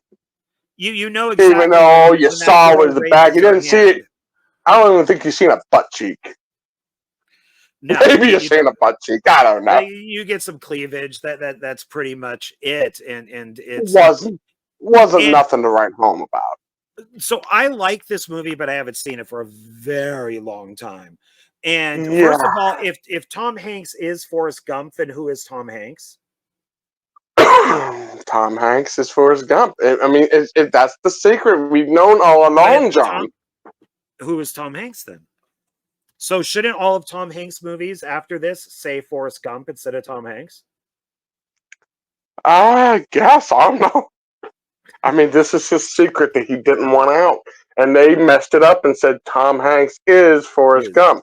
So Forrest Gump is his real name. Conspiracy theory. It shouldn't be. So maybe Tom Hanks is his stage name? And his real name is Forrest Gump. So I mean, there was talks for years that a lot of these well-known actors never used their real name. So maybe this is him saying, "Hey, my real name is Forrest Gump." I don't know. It's possible. I mean, his brother. Now we're going down conspiracy theories, John. We can't do that. Well, but you never know. I mean, if his brother did double for him in all the long distance running scenes, so maybe his brother is Tom Hanks. Possible. And Tom Hanks is actually Forrest Gump. So, you never know. But the movie did, like I said, I haven't seen this for a very long time. It did win for Best Picture. After, I got to admit, I was dreading this a little bit because I'm like, the movie's 3 fucking hours. I don't want to sit through this. And it wasn't. I didn't rewatch it. Oh, no, I watched the entire thing because when I popped it in and I looked at how long it was, it's 2 hours and 20 minutes. Yeah. And I thought it was 3 hours. And I was like, fuck, I don't want 3 hours. And when it was 2 hours and 20 minutes, I was like, oh, okay. And I was wide awake through the entire film. I still think now after watching this, it still holds up. It does. It still deserves Best Film. I watched this a couple years ago. Great movie.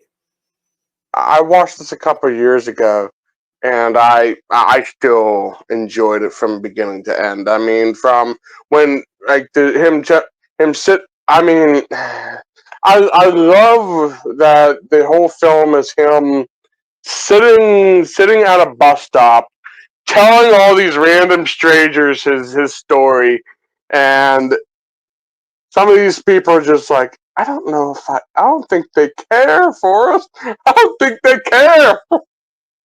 Well, some of them don't believe him. Like the big guy gets up and goes, yeah, we're sitting by a millionaire. And he's laughing at him, kind of mocking him. And then the old woman that moves over a little bit, he goes, oh, do you want to see a picture of Lieutenant Dan? And she's like, sure. And he pulls up Fortune magazine with both of them on it on the shrimp boat. And she's like, oh. Then realizing that everything he's saying is true. Mm-hmm. And I love how everything leads to something else. Mm-hmm. So if him like to go into the movie a little bit, like him running back and getting the soldiers and bringing them to, to safety, gets him the Mm-hmm. Medal of Valor, which then Mm-hmm. sends him to the White House, which then sends him to the protests where Abby Hoffman is. And Yeah. then he tries to speak, and he can't, because the army guy pulls out all the plugs. But then that's where Jenny is. Oh, fucking Jenny, man. Fucking Jenny. And then that's Jenny. when they meet Jenny. I Jenny. hate Jenny. I hate her. She is so fucking evil in Yeah. everything. And the fact that he is a complete simp for her. He shills for her. And she uses him knowing that he will take her in. And it's like, so she gets him, see, she buys him the running shoes, Nike, and then Nike becomes the sponsor, and he's wearing the Nike shoes, which then makes him run when she leaves for 3.5 years. But she is one of the worst human beings ever. And the only and she fucks him and gets pregnant, has the kid, which is what's his face for The Sixth Sense, which I thought was funny. What's his name? Osmond, Jolie, something Osmond. It's Who a is little it? kid from The Sixth Sense. Like Oh Jolie, shoot, Billy, I don't. Osmond. Well, Yeah, it's the something kid like that. from Sixth Sense. And she finally decides to be with him after she gets AIDS. Now I'll Was be it with any you. cancer? I thought it was cancer. She said it was Or a was it? virus with a cure that scientists cannot get, or that have not figured out yet. I don't think Okay. she had cancer, because we see her using needles and all that stuff. He Okay. says that his mom died of cancer, so why wouldn't they Okay, say that's she where I'm died? getting the two confused. His mom died of cancer, she died of AIDS. That's what it is. Okay. Yeah, and That's where so I'm getting that confused. yeah, and she, and so it's like, oh, so that's it.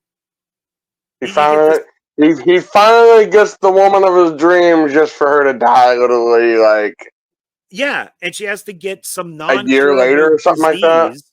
Yeah, and then has to raise her kid. Which, granted, it's his son. I don't know if the son ever, if Forrest Jr. knows that. I mean, he does call him dad when he gets onto the bus, but she is a horrible, horrible human being. Yeah. And it's almost like she knew she was dying. I'm gonna write Forrest. Forrest is gonna come. I'm gonna go live with him. I'm gonna die. He's gonna have to take care of my kid. And it's just like, what the hell, woman? Very, very toxic relationship. Oh my god, it's horrible. And And the fact that I think like about halfway through the movie, I think right before he does the run, he's like, "Will you marry me, Jenny?" He goes, "Forrest, you don't even know what love is." And then that's when we get the iconic, "I may not be a smart man, but I do know what love is." well, she does. She also says that she's messed up and he doesn't want to marry her because she knows that she's damaged. It's all from her dad. I mean, I guess I can't blame her 100%. I mean, obviously her dad was molesting Very abusive her and and stuff. the sisters. But what a and of course Lieutenant Dan is awesome. And once again, everything is done. Everything that this is one of those films where everything is done for a reason.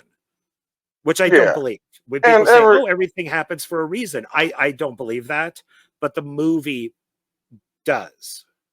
yeah, and the thing I like about it is like every time he's telling a story, every time someone sits beside him, there's always something like the first one. He goes, when the girl sits down beside him, he goes, "Those look like very comfortable shoes," and then she's like, "Oh, my feet hurt" or something like that, and he goes, "I remember my very first pair of shoes," and then he goes into when he had the leg braces and all that, and then he tells the story of how he met Jenny and how that story, and then later on, like it's like everything kind of falls into place Yeah, up yeah. I until mean, like well, even the stuff with Lieutenant Dan, who believes that because each generation has died in war, he feels that he has to die in war. And Forrest saved him. And then later he does thank him. He's like, I never thanked you for saving my life. Because if Forrest just left him to die, he would just be another family member who died. But because of Forrest, the dude's like a millionaire. They have a very successful shrimp company, and which that's he does his dedicate it to Bubba, which is the one that one of his best friends that died in the war. yeah. And yeah, and he does die, but Lieutenant Dan doesn't. And Forrest keeps the promise, even gives the wife a massive check to the point where she faints. So he even holds up that side of it. And by him running and doing other things, well, running, two people become millionaires. The guy creates the "shit happens" bumper sticker, and the other guy has the "have a good day" smiley face. So if Forrest didn't run, these guys would be, I don't know, just Just working some at a gas station or ordinary something. Joes Yeah. working Yeah. from 9 to 5. Yeah. So it's very well written, where it's just Yeah, everything has its place, yeah, and yeah. it's to the point of even Forrest becoming, a father and having to take care of his kid, who's the opposite of him. Yeah. So it's yeah, I really like this film, and Yeah, it's a it's great it's film. one I could watch again. Yeah, it Yeah, really yeah. holds up. The only stuff that doesn't exactly work is when he meets the like the presidents, and it's the real life footage that, hmm like, him when the black students are entering the high school. Uh-oh. You freeze. Can you hear me? I can hear you, but you froze. I'm frozen. Am I still moving? You're fine. Oh shit. Let's try turning your camera off and turning it back on, maybe. Um,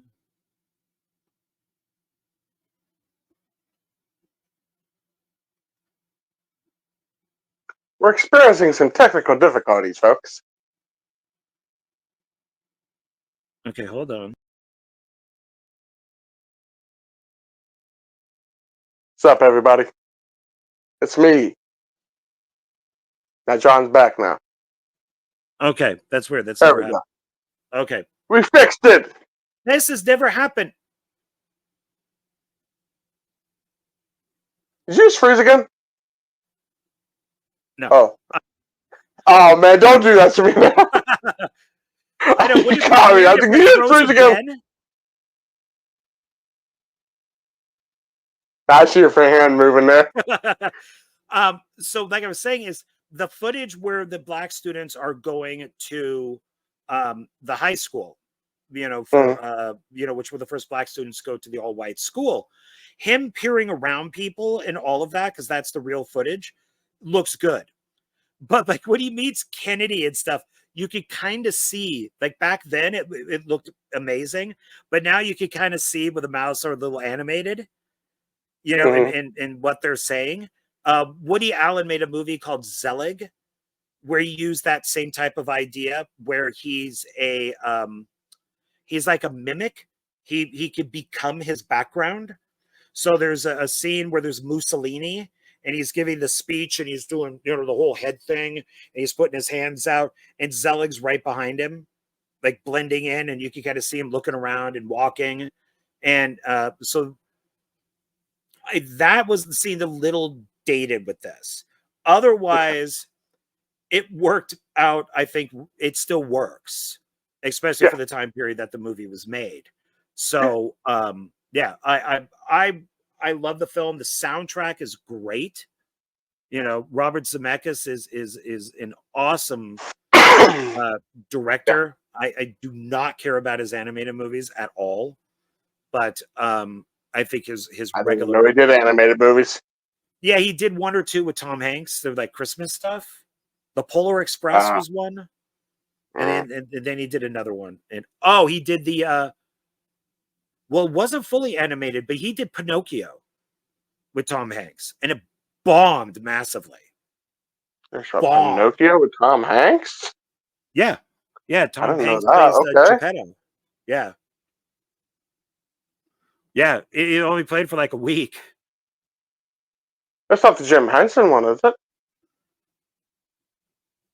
I don't know who worked on it. I know that it's Robert Zemeckis, and that was Tom Hanks, and it's Disney, and it was a remake of Pinocchio. I'm thinking of something else then. I'm not sure. Anyway. Yeah, there were like 2 or 3 Pinocchios that came out all at the same time. Yeah. So, like the director of Hellboy did one. So, but it's yeah, overall Zemeckis is an awesome director. He's a protege of Steven Spielberg, and it shows, especially with like Back to the Future. And I remember Spielberg was very happy for him when he won the Academy Award for this. So, and you know, so, and rightly so, because it's an amazing movie with amazing performances. I mean, it's, you know, Robin Wright is really good in this. Gary Sinise is really good. Sally Field did what my mom did, which I thought was hilarious. Sally Field sleeps with the teacher to get Tom Hanks into like a normal high school instead of a special ed one. My mom used to date my teachers, and I had to get passing grades. Wow. Okay. Yeah, I could get Fs, and then wow, look at that on my report card. It's a D. I passed when I shouldn't have. Thanks, Mom. Only problem is I can points for Mom. Hear them in the bedroom. So I go to school every day going, oh God, that guy's having sex with my mom. But I'm getting a passing grade. So wow. Oh boy. I mean, I'd be like, at least I'm passing, at least I'm passing, at least I'm passing, at least I'm passing. Pretty much. Yeah. Shut up, dude. Please don't talk. Please don't talk. Please don't talk. All right. So anything else on Forrest Gump? It's Forrest Gump. I mean, oh, did you want a sequel? What's more to say? There is a book. There is a sequel book. I did see there was a book. I never read the book, so I can't comment on the book. I'd like to read it someday. What's that? Would you want a sequel? Not based on the book. Let's say like a whole new sequel, Tom Hanks, the kid. You know, what happens to the kid later on? I think it's good just to keep it as a standalone film. I think it's good the way it is. I have problems with people making sequels like 25, 30 years later. It's like, dude, stop. Just, if you didn't make a sequel, if it didn't need a sequel back then, why does it need a sequel now? Well, we could find out. I mean, the only thing I can think of is Forrest Jr.'s grown up now, and Forrest Gump is, I don't know, in his 70s, 80s now, or something, or however old Tom Hanks is now. That's the only thing I can see them doing, but who wants that? But we could find out maybe that through flashbacks that Forrest created like Post-its. That somehow he took a piece of paper and put a piece of tape on it. Remember what he said? Because I'm a Godzillionaire and I love doing it so much, I started cutting the grass for free. He said it himself. He doesn't need any more money. He's got all he wants. He's happy with his life. He's smart enough to know that he's a zillionaire. Yeah. You know, even Rain Man was good at math. So, you know, just because he might be dumb, he knows he's a zillionaire. Yeah. So, yeah. Okay. All right. So you're number 3. My number 3 would be the original Night of the Living Dead. I have a different version than you do. I have this jewel case version. Oh, okay. So I'll explain that. This is the Criterion edition. Yeah. This is the version that is considered to be copyrighted. If you look on Wikipedia, it says that this film is public domain. Public domain. But then again, the Criterion edition is copyrighted. Yeah. So, it even has like a poster in it. I always like that artwork. And then it's got the back that's tells about the movie and credits and all that type of stuff. So it's a 2-disc. Here's my problem with this. Okay. It's too clean. It's too clean. It's too clean that it kind of takes away from the movie a little bit. This should be looked at like the version you have. It should be dog crap. There should be film grain and jumps, and it should look more like a documentary. It should kind of look more like Blair Witch. So yeah. Every once in a while when I go to Zia Records, I'll buy what I'm hoping is the crappiest version of the film. So I'll pick up a DVD that just looks bad, and I'll bring it home. And so far I haven't found it. So I have like 5 versions of Night of the Living Dead on DVD, including Blu-ray. This one, I don't have that one. Not yet. I even have it in color. So I have the Mike Nelson from Mystery Science Theater. I have the one where it's in color and black and white, and he does the riff tracks kind of audio. I have a VHS copy of it that says Zombies Scream Louder in color, and the zombies are green. That it's done through Ted Turner's company. He also colorized King Kong, and King Kong turned out purple. So the colorization is really bad, but I wanted it because it does say Zombies Scream Louder in color. So I wanted that. I have a bunch of different versions of this, including the spin-offs, the sequels, the remakes, all of that stuff. I have the work print version of the Tom Savini directed one with all the violence in it, because they cut all the violence out to make it R. So yeah, this could easily be swapped with my next one as my second favorite movie. But the thing with this is that it's like there's a scene where a zombie has its hand through a door, and they go up and they have like a butcher knife, and they cut the hand off. You could see where the hand was put together. Yeah. And that it's obviously rubber. In your version, it's a lot harder to tell. Yeah. And I think that's the way it should be watched, is just a crappy print with poppy sound. And if an alien... I mean, it was an independent film at the time. So it was not a big budget movie. So I don't really feel like they should... I feel like for certain movies, you know, if you're looking at something that's all practical that looks real, yeah, clean that up. But then there's certain versions, certain movies, you're just like, okay, just leave it alone. Like, clean it up a little bit, but don't make it so, don't clean it up so well that you're starting to see like the effects,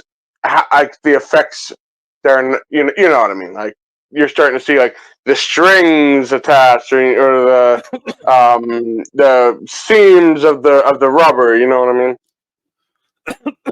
Well, yeah, because even like the zombies, and you're right, it's like the zombies that are walking towards the house when you're seeing them in the group in the Criterion version, the Blu-ray, you could see the makeup on them. Yeah. But if it's not all cleaned up, you don't see that. No. When they're it's the I think if like I was saying, if aliens came to this world after the apocalypse and they happened to grab one movie and it was Night of the Living Dead, they should be able to watch it and think this is how the world ended. That Yeah. the film is so grainy and poppy and crappy looking that they actually think it's real. Yeah. If they're looking at this, it looks like a movie. Yeah. So, and I still, and for other reasons, I mean, it's based off of Richard Matheson's I Am Legend, and which has been remade a couple times now. The Omega Man, the I Am Legend, Last Man on Earth with Vincent Price. Richard Matheson wrote a bunch of the great Twilight Zone episodes. He's my favorite author. I Am Legend is my favorite book. Nobody's done a proper version of it yet, but without I Am Legend, we also wouldn't have Salem's Lot, The Stand. So that book was a massive influence on a lot of people. Yeah. And Romero has said that, they took that book and made Night of the Living Dead because of that book. And it started a whole new, they're never called zombies in the whole thing. I think they're just called ghouls. And it started a whole wave of Italian zombie movies. It's less zombie than like when Dawn of the Dead came out, which was like 78. And then that really started the whole thing. But this was the first film to change the zombie around. And of course, it could be looked at being very political. This is a film where the black man is the lead. This is a film where the black man slaps a white woman. This is a film where the black man gets into a fight with a technically a racist white guy. I never found him racist, but people say he is. I just think he's just an angry white guy. I mean, and then of course this film came out right when Martin Luther King Jr. was assassinated. Yeah. So it's communism. It's an allegory for communism about that the zombies are communist, and which is also what I Am Legend is based off of, is conversion of, of you're the last one, but everybody else is something else. Do you conform? That's the word that I'm looking for. Do you conform? So do you conform into a zombie, which was, communism. So the film has a lot. Yeah. So, I mean, it's iconic. I mean, it definitely stands the test of time. I will give it that. I mean, it's a funny story how I first seen this movie. I've been saying like how I seen all these movies. That, believe it or not, my buddy downloaded it off of LimeWire. Remember LimeWire? Oh yeah, I used to use LimeWire. Yeah, I mean he downloaded it, and he's like, "Hey, dude, you got to see this old movie." And I was like, "What? What's that?" Because dude, you got to see Night of the Living Dead. And I was at the time, I was like, I wasn't much into black and white. And then when I first saw it, I was like, dude, this is awesome. But I didn't get a chance to see it because I had to go home. And so I tracked down a DVD copy and watched it the whole way through. And I was like, wow, this is awesome. I loved it. And then that's when I started really getting more appreciation for black and white films. So Yeah, because I'm telling you, I really enjoy the black and white aesthetic of films. I've always been fascinated with it. Probably because that's all my parents watched back then were like old Beverly Hillbillies and all that stuff. So that was all in black and white. So that's how I think I got more appreciation for black and white now than I do and I ever had. yeah, and that's great because it's sometimes black and white is intentional, and in this case, they just couldn't afford color. You know, Yeah. it's back then color was more expensive than black and white, but when I was going to film school, black and white was more expensive than color. So Oh it kind wow. of flipped because everybody started using it for, yeah, because they were artists and they wanted their movies to be in black and white. You know, this film has so many, you know, so many iconic things in it. You know, the cemetery at the beginning. Uh, you know, our lead black man being shot in the head by a white guy with a gun. I mean, all that stuff means stuff. You know, it's just it's he survives this entire thing, and then he gets shot in the head, and Yeah. it just happens to be by a white, like kind of like a posse in a way of the locals who probably, you know, if they knew that he was normal, wouldn't have shot him. But you can, you know, like you mentioned, you know, film subjective. So you can Mhm. kind of get that. And then of course, them you know, the fire, the bonfire at the end with that are just still pictures.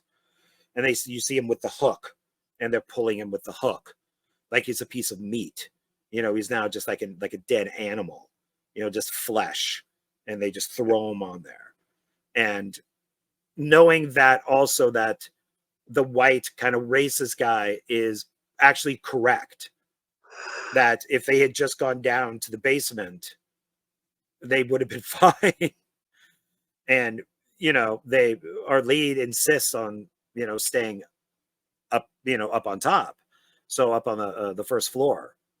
Mhm. So it's, you know, and of course, just lines of dialogue, you know, they're dead, they're all messed up. And it's a perfect trilogy that Romero made of just night, dawn, and day. I really don't like including the other ones in there. I can live with Land. Um, Diary was a failed experiment, and I hate Survival. So, Survival, I did not like. God, I thought that was Dude, awful. I'm gonna tell you, when Survival came out, I was super excited about that. And my buddy who's seen it before me, he's like, dude, I'm gonna tell you right now, everybody hated Diary of the Dead. He's like, dude, freaking Survival of the Dead is he his words, not mine. He called it George Romero's abortion. I'm like, wow, dude, that Yeah, bad, huh? it's awesome. It's awful. It is just awful. I accept What? Diary as an experiment, and that's fine. You wanted to do a found footage film. You wanted to do something different. Okay, fine. I accept that. Land is basically the script for Day of the Dead that he couldn't afford to do. Day of the Okay. Dead originally was meant to be the Gone with the Wind of zombie movies. And if you've read the script, which you can get online, the script's amazing. It feels Yeah.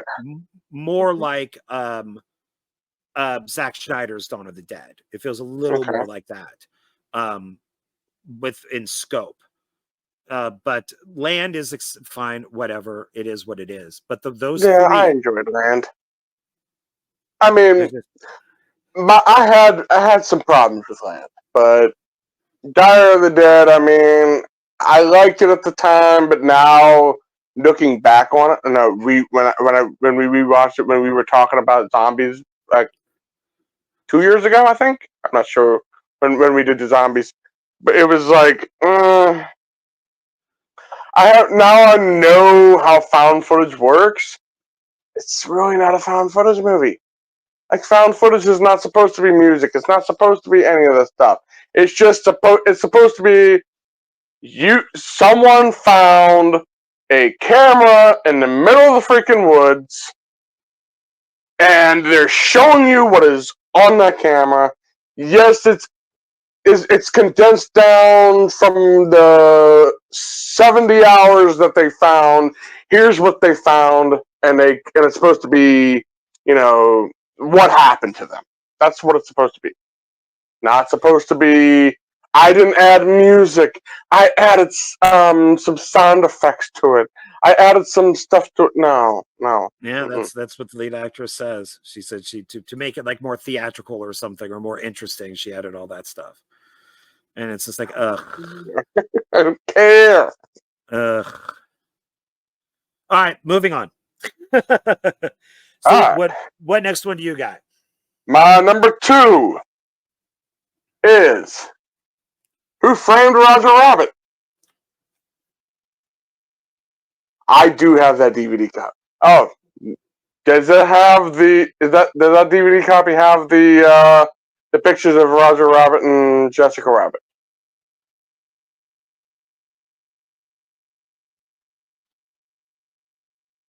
Well, I'll show you this first. It's got It doesn't. Because I bought that brand new and it had 2 pictures. I guess they're signed by Jessica Rabbit and Roger Rabbit. Now they look like little stills. Unfortunately, I don't think that has it. No, it's got the notepad. So I'm missing stuff. Yeah, you're missing. Like I said, there's 2 pictures. There's a picture of Roger Rabbit and a picture of Jessica Rabbit, and I think they're signed by both, the characters. They're not really signed, but Right. Yeah, they're all printed. Well, that sucks, but oh well. What are you gonna do? Okay. I paid a lot of money for this one because this is a steelbook. I wanted to update it. I was like, there was another version I wanted, but it was like, I couldn't justify spending $70 on it. So I ended up spending like $35 for this one. Oh, okay. Just because I mean, steelbooks are normally like around $30. So I think this is at least this is what the eBay said it was Zavi. You know what I'm talking about? That company from that does they're from the UK, but they make region-free movies, and they make special editions. Not entirely sure. Okay. So, well, I guess it's called Zavi. This is too. And of course, we got a picture of Jessica Rabbit.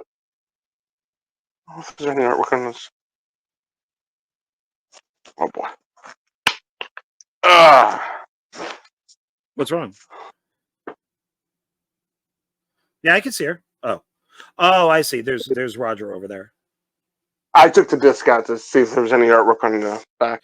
It's a little hard to get in and out.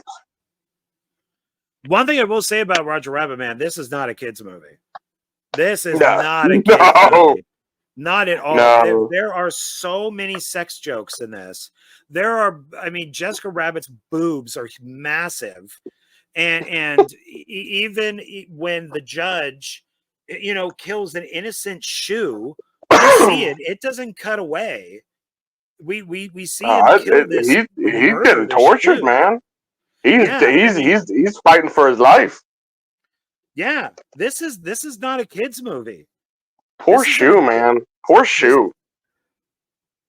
I mean, I don't know how they could call this a kids film.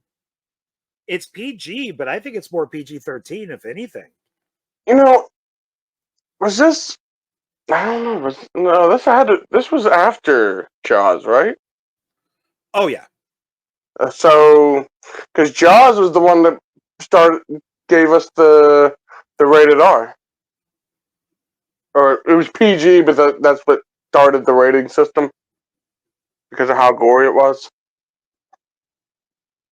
Well, they had a rating system a long time before Jaws. What? It was PG. It was always PG, but then they added PG-13 and all that stuff after the PG, Jaws. that was because of Indiana Jones and the Temple of Doom and Gremlins. Wasn't Jaws? I thought Jaws was. Jaws has the always start been of that. PG. Oh, well, no. Jaws was always PG, but because of how bloody it was and how disturbing it was, it was one of the movies that started the whole rating system. The rating system started back in the 50s. What am I remembering? I don't know. What I said. Yeah, never mind what I said. There was the ratings code that started basically. A lot of that started. Communism had a lot to do with that. Sex. That's what started the. You couldn't have a couple in bed together. They had to have separate beds. The Hays Code is what it was called. The Hays Code. And so and that started a lot of that, because they also had like GP, like the Abominable Dr. Fives was GP, general audience. It wasn't PG, which was parental guidance. But it was parents got really angry because Gremlins was kind of aimed at children. And then because of Raiders, people took their kids to go see Temple of Doom, and he's ripping out hearts and stuff. So those were originally PG. Okay. And that's what started the PG code. Okay, I stand corrected. And I learned something tonight. There you go. But I think it still holds up. I love the actors that are in there. Bob Hoskins is awesome. Unfortunately, even in the theater, I knew that the judge was a toon, and I don't know if it was intentional when they pour, what is it? Ink? The ink? Or no, the dip. They pour the dip, and the dip goes on the ground, and he backs away quickly from the dip. Yeah. And I'm like, oh, he's a toon. So I don't know if it was really meant to be a big surprise at the end, but it kind of makes sense. I mean, because he said it's not harmful to humans, but it's just harmful to toons. Yeah, so he moves back very quickly, and I remember when it came out, I went, he's a toon. And I will say this is one of the very first times where you actually got Looney Tunes and Disney together in the same film. And it had to be 50-50. Yeah. And so this is and Mickey Mouse, they had to be 50-50 when they're falling. Yeah, it was good. I enjoyed that they did that, because it was like, and then they were paying homage to like classic cartoons, like because they had Betty Boop in there at one point, and even though she had like a little tiny cameo. Yeah. Oh, and it's directed by Robert Zemeckis, who did Forrest Gump. Yeah. So there you go. So there's another one. So you do like one of his animated movies, half animated movies. Yeah, I guess it's more of his computer animated films that I'm not. They're just creepy. They're just weird. Oh, you're talking about like his CG movies. Yeah, like his computer generated, like Shrek and stuff like not Shrek. No, he didn't direct Shrek, but kind of like those kind of movies. Shrek is okay. Look at the pictures for Polar Express. Just Tom Hanks he's the conductor. He just looks weird. I just don't like the animated stuff that he did. I don't. Okay. Yeah, I could see that. This is like half animated, half regular. So it's kind of like Bed Knobs and Broomsticks and Sound of the South and Mary Poppins and those type of things. There was some before, but it was I don't think it was done to this extent until like this. Like Disney's always did like cartoons and real people in the same on screen together, but I think this is the first movie that they actually had like a whole bunch of tunes, like cartoons and live action, live people in the same room, coexisting. You know what I mean? And it's No, done, and it's put together so well. oh yeah, it's got a good story. It's got good characters. You know, I Christopher mean, come Lloyd is on. awesome. Freaking. Why am I blanking on his name? Oh, Christopher Lloyd as Judge Doom. Yeah, I mean, Judge Doom. dude. Yeah, he does a great job. Doc Brown as a villain. Just dude. Well, they're very, very different Oh, characters. So it's just Zemeckis is just a really good director. He knows what he's doing, and you know, he doesn't want stuff like Back to the Future to be remade. You know, he's yeah. been very adamant. Well, Back to the Future shouldn't be remade. I will die on that freaking hill. Those certain movies should not be remade. Back to the Future is one. All three of them should never be remade. No, they've They had want to do TV a shit. sequel, maybe. Like Then it would be like part 4. They've been talking about doing a part 4 for years. Aren't they doing a part 4 though? There was they really. talks about it for a long time. I mean, maybe, but they can't because of Michael J. Fox. I mean, he's got Parkinson's. Yeah, and Christopher Lloyd's like 100. So I don't think that they can. They might be able to do a passing of the baton type of movie, but that would suck. yeah. I mean, maybe, but I don't want to see that. You know, Michael J. Fox's kid and Biff's kid and Doc Brown died or something, you know, off screen. At that point, just make an animated movie at that point. They did a cartoon. I know they did a cartoon, but I'm like, if they're gonna do like a part 4 or just like a passing of the torch, just make it animated and then just, you know, just have Michael J. Fox and Christopher Lloyd just do the voices for like some of the movie, just to pass it on to the next generation or something. I heard that's what the new Goonies movie might be, is that it's their kids. So you know what that means. It's probably because Sean Astin will be involved. It's going to be all woke. So, you know, the woke. And this is why I don't watch new movies anymore. I can't stand the wokeness crap, man. I can't stand it. I hate it. Instead of Goonies, it would be called Wokies. If they make it where they're actually making fun of the woke people, I'd watch it. What's his name? Data? Is that his name? Data in the film? I always say Data, but I think it's Data.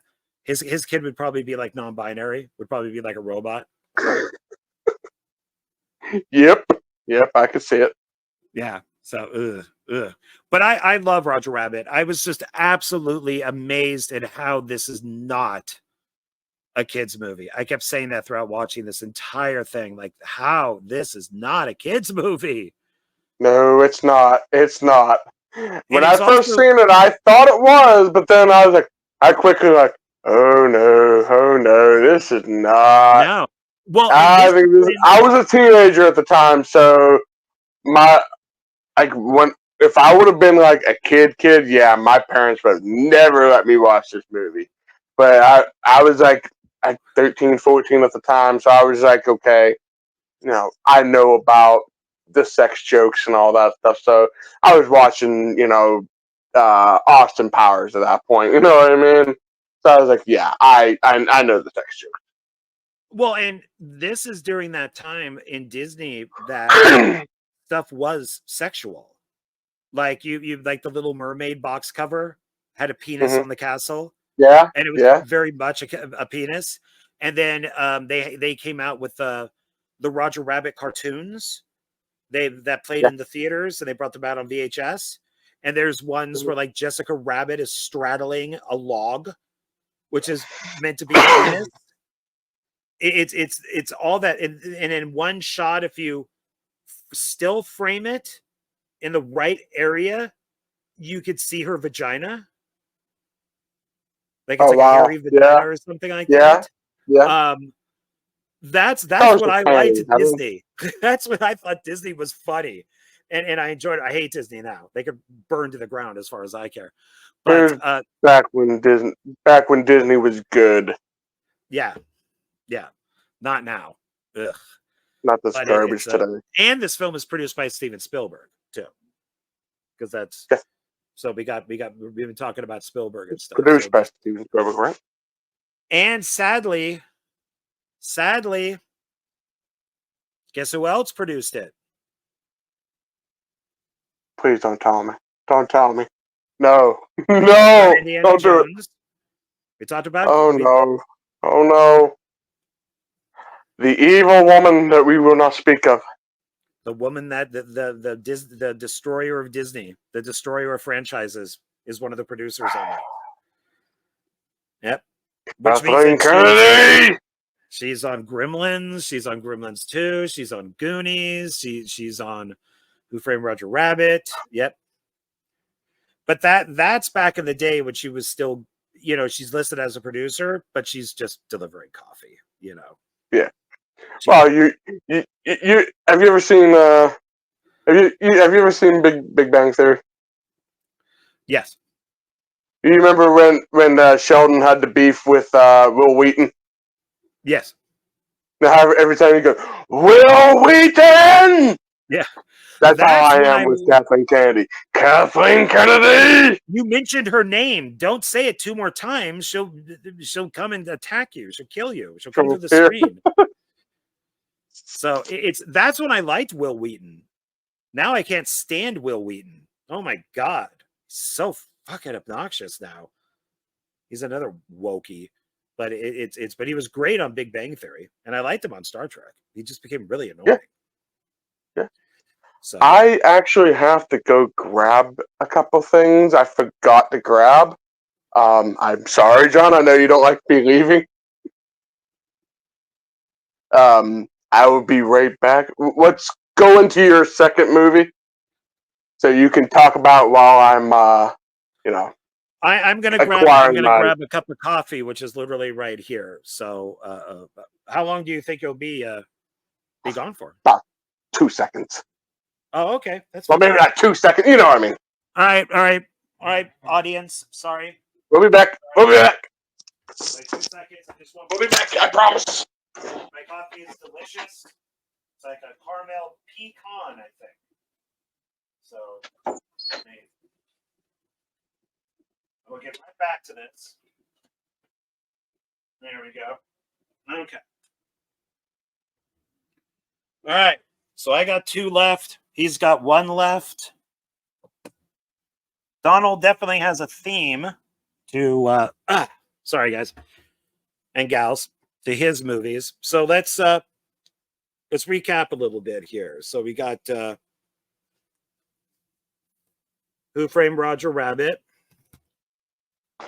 Night of Living Dead,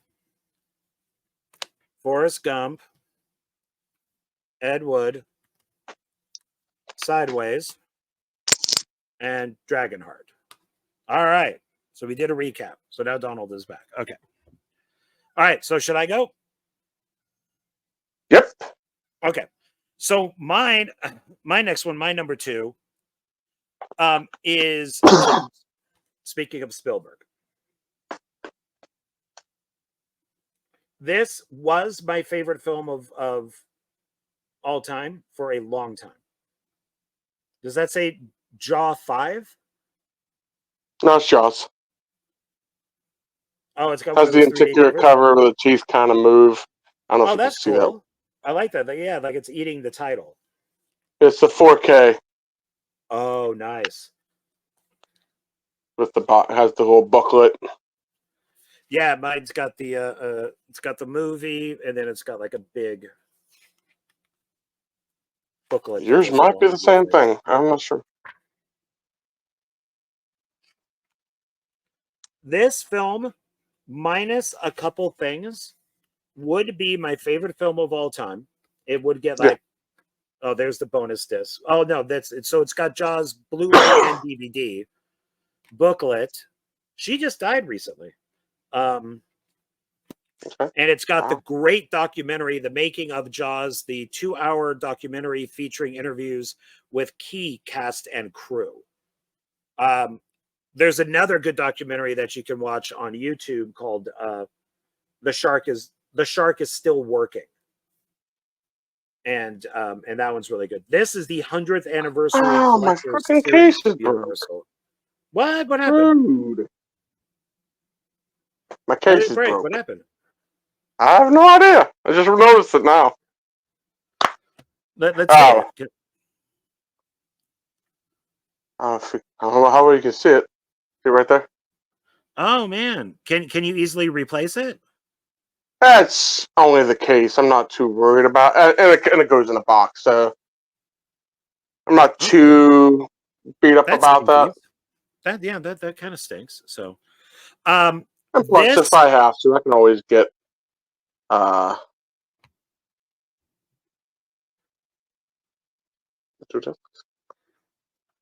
4K on Blu-ray. yeah this is a film unlike Night of the Living Dead, where I think you need to get the shittiest copy. The 4K on this must look beautiful. I just watched this today on 4K for the first time, and it looks really good. I definitely recommend if you have the ability to watch 4K, definitely watch the I 4K version. I will eventually, but I not didn't right for now. the longest time. I just found out recently my PS5 actually plays 4K. Oh, I was like, okay. nice! I can watch 4K now. One of the things I don't like about this is it is altered. So if you're Oh. watching it, and you might have noticed it, is when they're in the boat, when the three guys are out in the ocean, you Mhm. will see a star, like a falling star. And I think it's done 2 or 3 times. That was added in for this. I did So there, notice that actually. So yeah, that and was added in. it's an added, it's a like a CGI animated falling star. Yeah, that makes sense because I didn't remember that before. So, Wow. which is, yeah. So it's like with George ET and Lucasing it. stuff. Yeah, I mean, it's not that big of a deal, but it's still like, wait, I don't remember that being there. And for the longest time, because before this thing came out, I only remember Roy Scheider saying because I only really, I saw it in the theater, but I mostly watched it on TV. And so for the longest time, I never had any idea that Roy Scheider said, "Smile, you son of a bitch." Because of TV, it was "Smile, you son of a," Okay. which in some ways works. I kind of like better. "Smile, you son of a," and then the shark just blows up. Now it's "Smile, you son of a bitch," and then he fires the gun and the shark blows up. It's the Spielberg made a TV movie called Duel, based on a Richard Matheson novel, and about the truck that is chasing Dennis Hopper, the oil rig, and fucking great movie. That's the film that got him Jaws. When that truck is destroyed at the end and goes off of a cliff, the noise Mhm. that it makes is the noise that the shark makes when it's sinking in the water. Because Okay. Spielberg said that Jaws is a spiritual sequel to Duel. Okay. So Duel has 4 letters. Duel has a behemoth, and they both explode at the end. So I've never he's seen Duel, so I can't comment on that. So what is oh it like man, a? So what is Duel like a truck going like rogue or not rogue? Woke. Good lord. Rogue or something. it's got the A flag, the woke Nickel truck. Barrel flag. That's there you go, John. That's your new movie, a woke Oh truck. God, that's the new version of Duel. It actually follows the story pretty closely. It was a TV movie. They then released it in Europe, and so they had to shoot like 10 extra minutes of footage. So what you get on the Blu-ray, well, I would assume the Blu-ray, but what I have on my DVD is a longer cut. So it's it's the European version. But Dennis Weaver basically is a businessman. His name God, what is his name in the movie? Oh, his name is Man.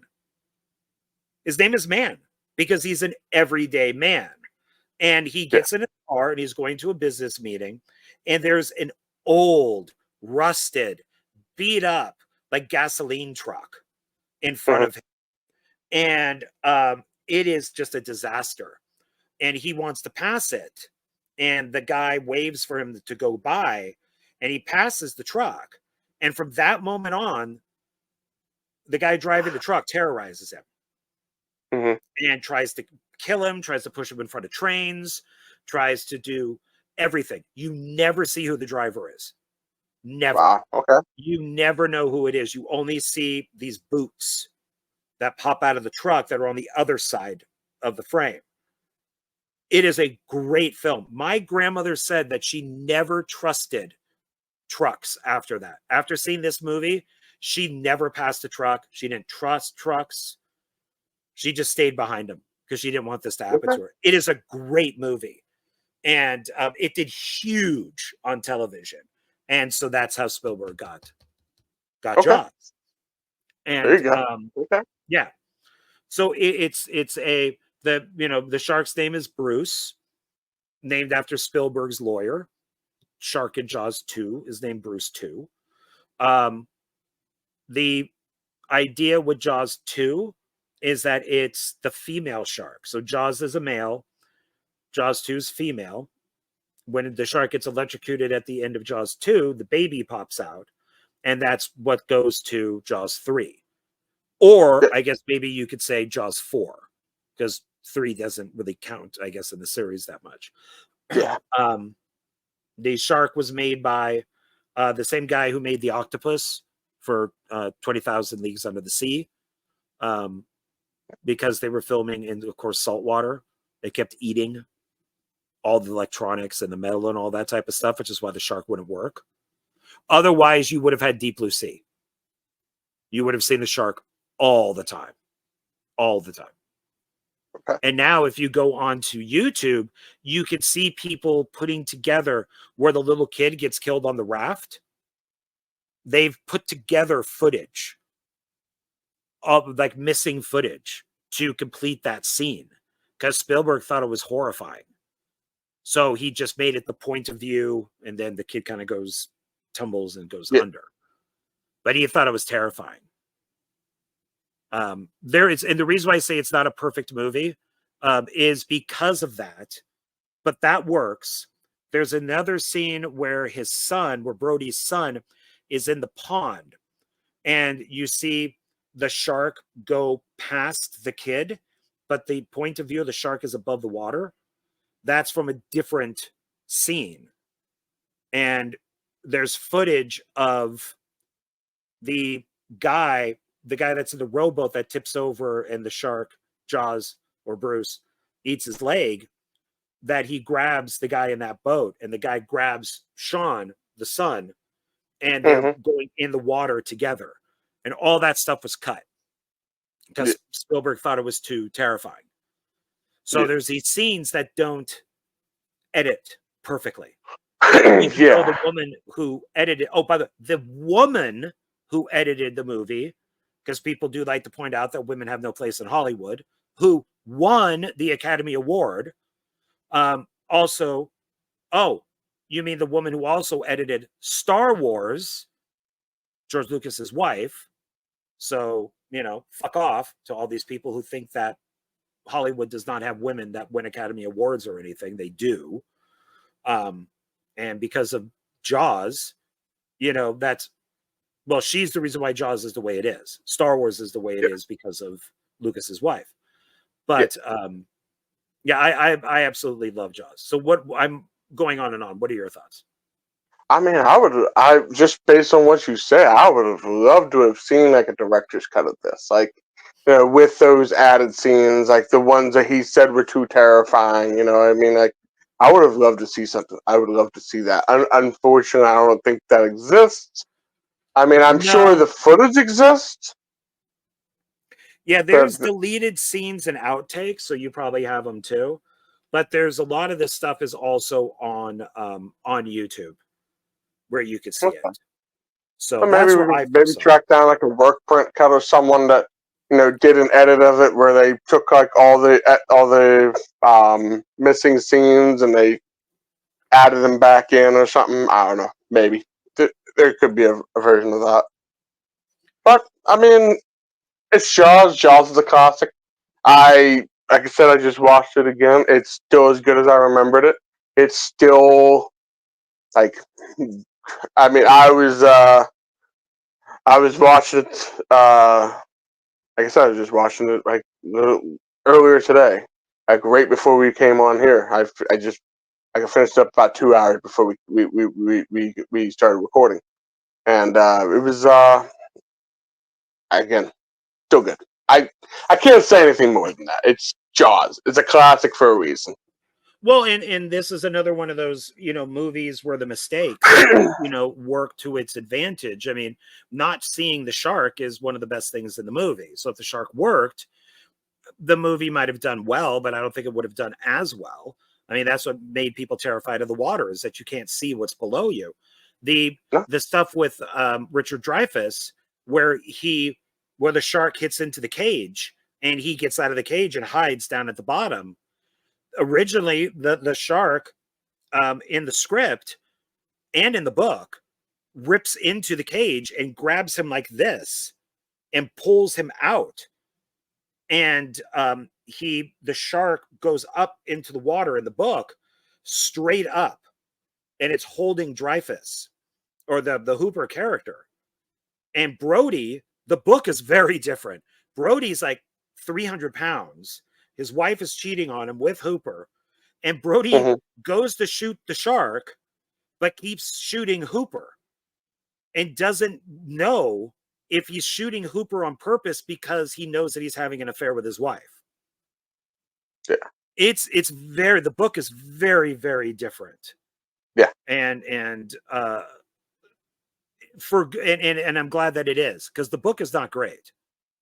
The book is good, but it's not as good as the movie. Not at all. The big I started scene. listening to the audiobook of the book version, and just the very beginning is different. Like it's even like that opening scene with the girl. I mean, it's that part's in the book, but then like how they discover the remains of the body is completely different. Like they go into like going to the house to see if she come home, did she run away, even to the point to where they start suspecting.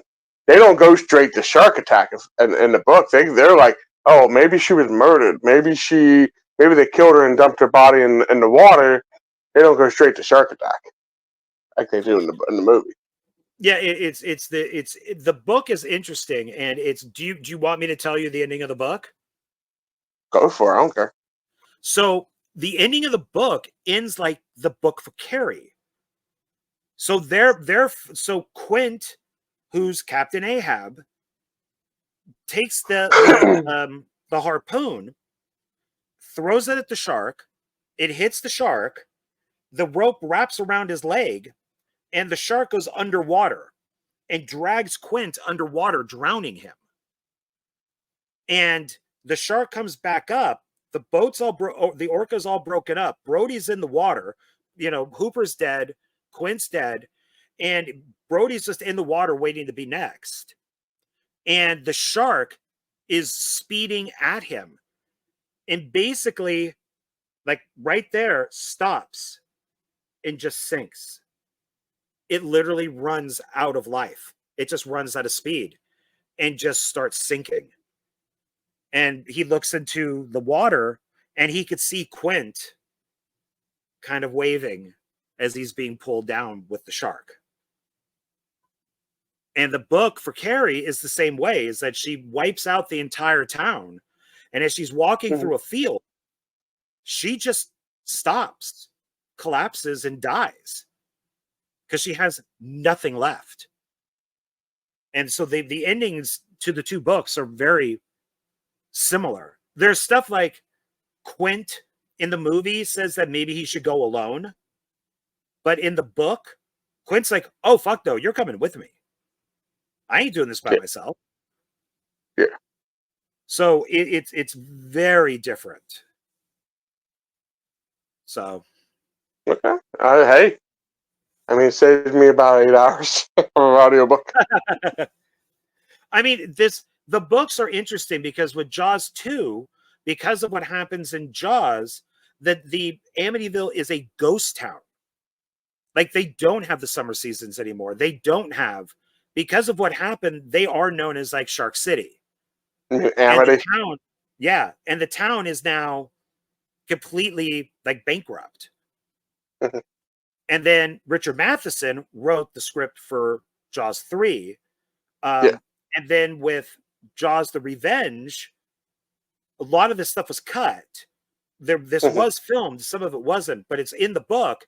Is the shark is controlled by voodoo by a witch doctor that is taking revenge on the Brody family. And that's why the shark is able to go from Amity to the Bahamas, is because it's controlled by voodoo. Okay. There's a lot of stuff in there, like Michael Caine's character is a drug dealer, and he's the middleman. So in the movie, it's only brought up casually.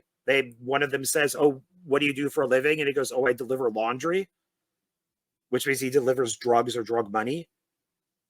So they hinted at, but it's there's if you read the books, they're very detailed but it's not I shown in the definitely film. want to read all of them at some point. I just, need to find the time. Oh yeah, yeah. So anything else on Jaws? I mean, it's a classic. Watch it. If you haven't watched it, what are you doing? What are you doing? Yeah. What are you doing with your life? If you haven't seen Jaws, what kind of rock are you living under? Yeah, and the other sequels are worth it. I think Jaws 2, I think, is a great sequel. Jaws Yeah. 3 is so awful, it's fun. It's just the movie Gorgo, the British film Gorgo, just with Yeah. sharks. And then Jaws 4 is so awful. It's one of my all-time favorite bad movies. I enjoyed all four of them. Even though 3 and 4 are not the greatest, but it's like, you know what? They were trying to milk. They're trying to milk it into a franchise at this point, like they do with everything in Hollywood. I think if part 3 wasn't shot in 3D, I would probably like it more because it's got that weird 2D look to it because it was in 3D. Plus people are doing the look, a shark, and that's what it looks like in 2D. So it's Not good, man. Not good. no. All right, so you're next. What is your next one? I My see number one, which shouldn't be a surprise to anyone. If anyone's watched some of our previous, I mentioned this is my favorite movie ever, and that is Gremlins. Great movie. This is it's not a steelbook, but it's like a digipack kind of deal. Oh, I have some of those. Yeah. Okay. I mean, come on. I just got the Look at board. that angry face. Look how angry he is. So angry. wait, where's he at? You got to go up. There he is. And then this opens up. You see Gizmo. 2 discs. Oh, nice. Mine's only 1. And then Stripe, which is my favorite character, huh? And I'll tell you how I don't only just own this. I own it on VHS.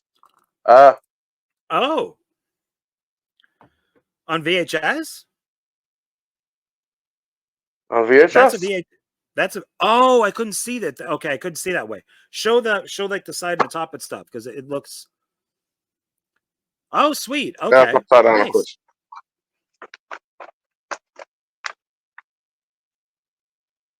Nice. There we go. Yeah, now it's nice and thick. I couldn't see that. Not 1, not 2. My God, sir. But 3 DVD copies of it. Of the same movie. Pretty much. I can't and Yeah, I do have these second one, and yes, these are the little digipack thing, the little sleeves that people break their movies down into. Yeah, I got part 2 up there under Spielberg, and I got the Goonies Yeah, also up these there. So were these ones here were like the Walmart $3 bin versions. So that's the only reason I broke these down into like these little sleeves because I got it. I live in a small apartment. I don't have a lot of room, so I can kind of like break things down. Unfortunately, but they have yeah, a Blu-ray that has Gremlins 2 and the Goonies on it. I want to get that. It has a slip jacket too. I want that. Right now I have all 3 of them on DVD. I'm good with that. But yeah, I'd like to get that Blu-ray. yeah, definitely. Because hey, I think that's the only way you can get. I could be wrong. Is that the only way you can get Goonies on Blu-ray, or can you get Goonies by itself? I'm not sure. I'm not sure about that. Goonies is I one could that be I would wrong. Don't quote me on that. I I found all 3 of these inside a storage unit. I was cleaning it out to throw all the stuff away. It was an abandoned unit, and the guy had movies, Mhm. and he had these movies. He had all the Gremlins 1 and 2, and Goonies. That's how I have them. Otherwise, I probably just own Gremlins and Gremlins 2. I probably wouldn't own Goonies. I didn't think it was that great of a movie, but Okay. I have all 3 of them. So I've come to like it.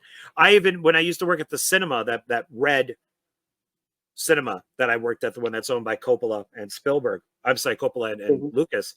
We had a Goonies premiere there, and Chunk was there. He was in the Hawaiian shirt and all that type of Okay. stuff. So people got to talk to him and get autographs and all of that. So there was that.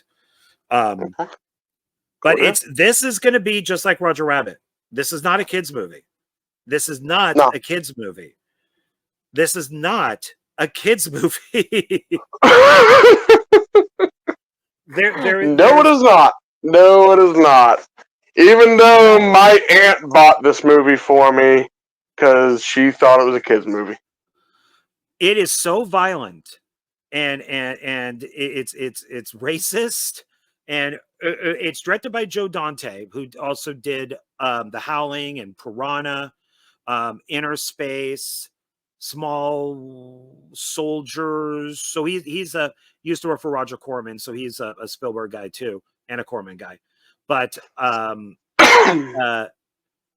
yeah, you're getting the director of The Howling and Piranha to make this, Yeah. and it is not. It is really violent, and Yeah. you got the Dick Miller, who's been in every single Joe Dante movie up until his death. Um, is talking about only buying American and you shouldn't buy Chinese. So it's just like, Is that the wow. one that was saying like there's gremlins in the Yeah, machines? yeah, there's gremlins in the TV, and then he's like, real gremlins, and they kill him. A lot of people die in this. I I am so happy that the woman who like was the destroyer of people's lives, the she I think that she was modeled after Kathleen Kennedy, was killed by the gremlins, that they rocket launch her off that chair and kill her. That she is so frigging evil that I am glad that she died. She is Oh, so dude, you remember the part awful. where she's like, oh no, they come for me, they come for me. I knew I should have been nicer. They come for me. She's like their demons are coming after her to take her to hell or something. Oh, they all old people say that right before they die. I remember more of her saying that she's going to murder his dog. She says that like Yeah. 3 times. Give me your dog so I can murder him. She's like like the Wicked Witch, from Wizard of Oz, when she's Mhm. on the bicycle before she becomes the Wicked Witch. How she wants Toto, wants to take him to get him euthanized.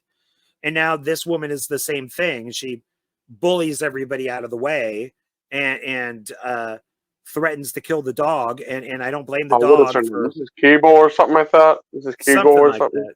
Yeah, she's Hmm. got the nice house and the nice food and and I she mean, has like millions of cats. yeah, yeah, horrible. Glad that she and I think that's they modeled her after Kathleen Kennedy. So I think Dude, I'm not gonna lie to you, man. And I know you're a cat person, so don't. But you are not. You're not part of this group. A lot of people that have like a lot of cats, I've noticed are dog haters. Like they just hate dogs. They can't. They think dogs are dumb. I'll tell you, my sister's one of them. She hates dogs for some reason. It's like I would rather, in my opinion, I'm more of a dog person. I don't hate cats. I had cats before, so I don't have no problem with cats. But I'm more of a dog person. But you know, if we had like where we when we were up at my when we were living at my dad's house, we used to get like stray cats and stray dogs all the time because people would just go up and just throw their cats out off the top of the street where we lived at, and we would take them in and feed them in and stuff, feed them and stuff. yeah, I mean, So I love I all didn't see that. animals. I just have cats because it's just what I need to do. I can't have dogs here. There's no way.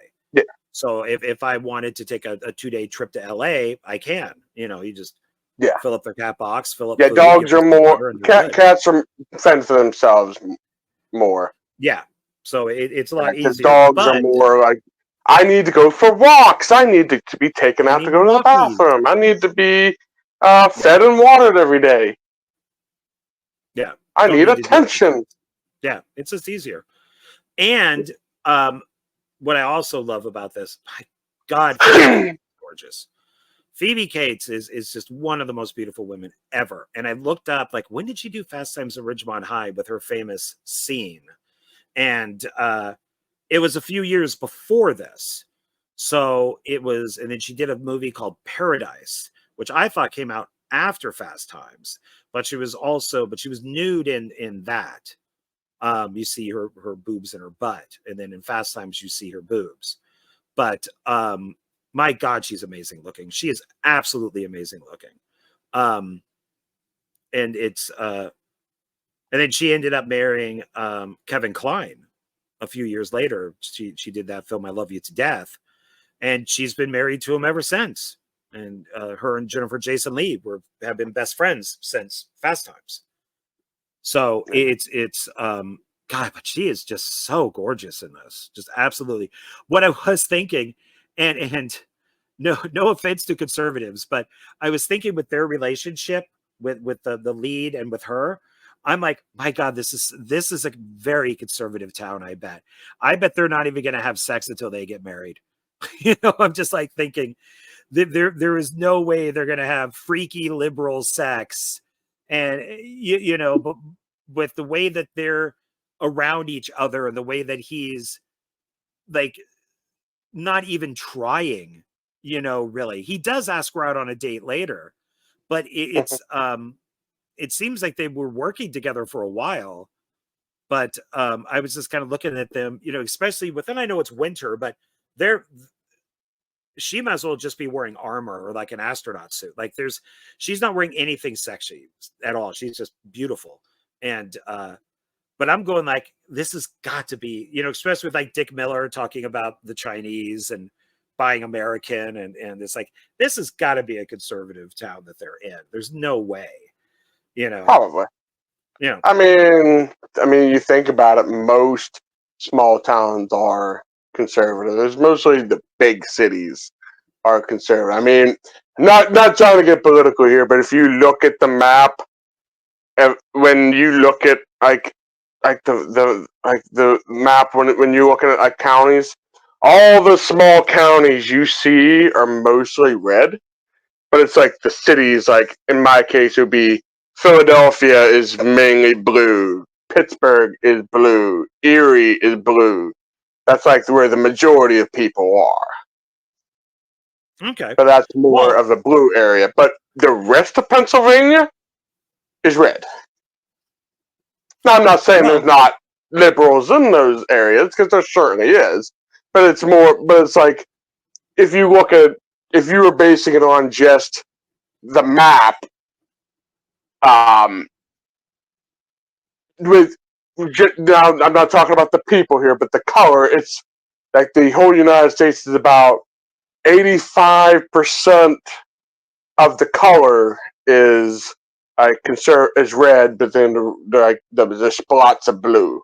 Now the spots of blue have more people living in those areas because the where it's red is mostly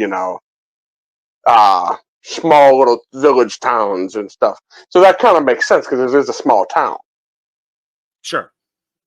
Yeah, and then that's not a put down to conservatives or anything, since I now fall somewhere in the middle. I'm neither nor. So I'm more Independent.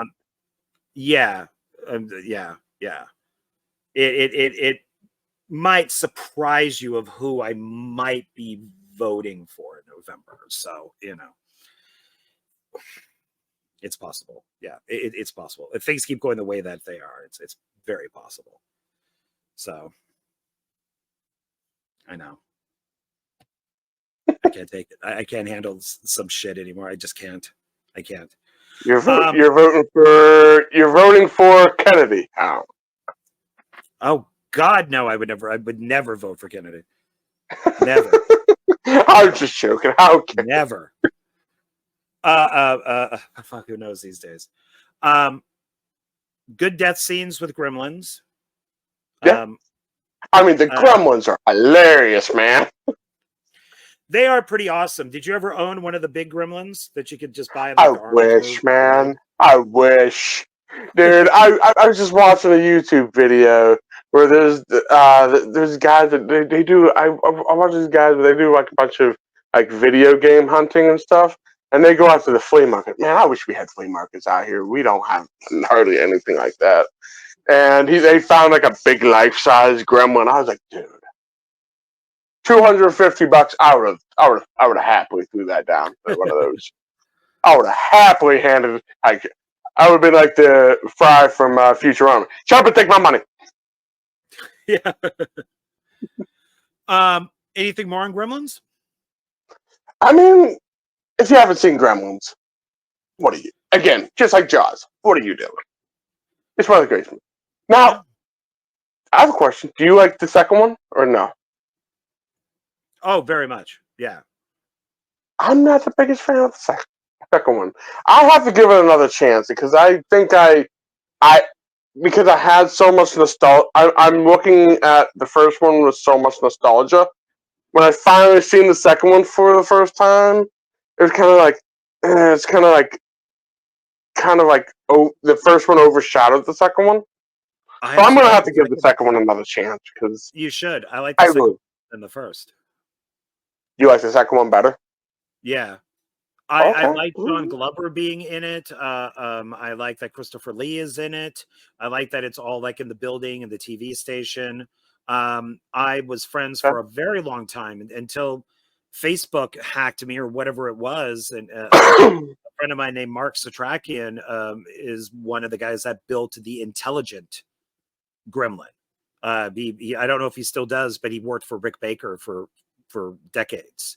He started with Lucasfilm. He actually was one of the guys that created Howard the Duck. And then he advanced up to work with Rick Baker.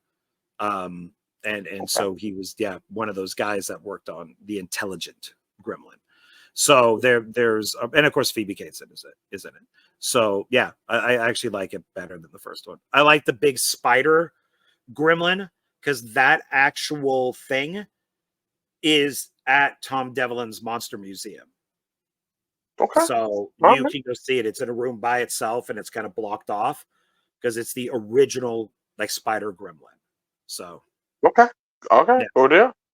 Yeah, I definitely have to give the second one another shot because I think my biggest thing is like I was so like I watched the first one over and over and over again, and I was like because I kept hearing people saying like, oh, it's so much better than the first one. It's so much better, and I was kind of like,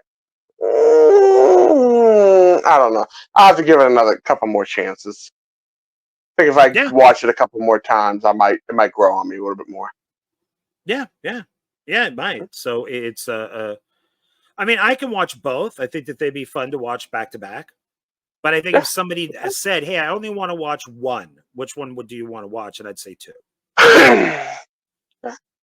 So, all All right. right, John. So what's your number one? This is it. This is our last one. This is my number Your one. last one. I consider this to be the greatest movie ever made. I would maybe except for Citizen Kane, but I consider this to be the greatest movie ever made. I was born the same year this movie came out. I've lived in L.A., Pasadena, and the Bay Area where this movie takes place. It's got some interesting cameos in it. It's got a great soundtrack by Simon and Garfunkel. Mike Nichols directed the film. Buck Henry, one of my favorite writers, who also used to work for Saturday Night Live, wrote the film. And it's based off of a novel, which is very different. And that is The Graduate. What version is that? Criterion. That's the Criterion version. I just have the regular Blu-ray. That's okay, as long as you own it. That's all that counts.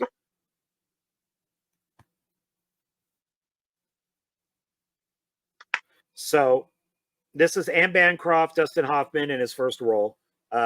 Catherine Ross, who became a instant success. She went on to do like Butch Cassidy and the Sundance Kid. For later people, she was also in Donnie Darko. The character of Benjamin is not like this in the book. He looks exactly like Robert Redford in the book. 6 foot tall, blonde hair, blue eyes, very waspy, from like Southern Pasadena, like old school money. And that is not Dustin Hoffman at all. Okay. So it's got the famous scene. And it also, the Simon and Garfunkel soundtrack is great. It has some other actors in this that are more character actors that you would see, like the his dad is the voice for Kit from Knight Rider.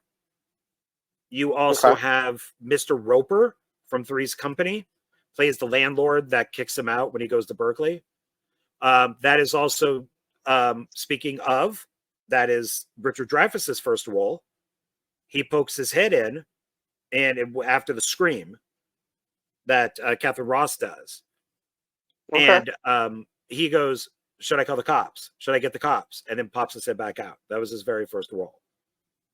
There is a massive continuity error on this, which I always thought was funny. So they're driving to Berkeley. He's driving in the right direction, but he's driving on the top part of the bridge, which goes this way. He should be on the bottom part of the bridge, which goes that way.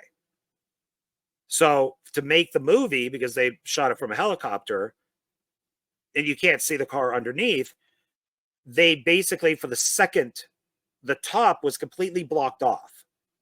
So they could have him on the wrong part of the bridge going towards Berkeley. The lower part of the bridge, they then had that as the car is going backwards and forwards to hit every side. But if you watch it, it's actually wrong, which I found always to be funny. But it is in the correct direction, at least. Okay. And some films they would just have him go in the wrong direction. But they actually, they were smart enough to just have him at least go to Berkeley.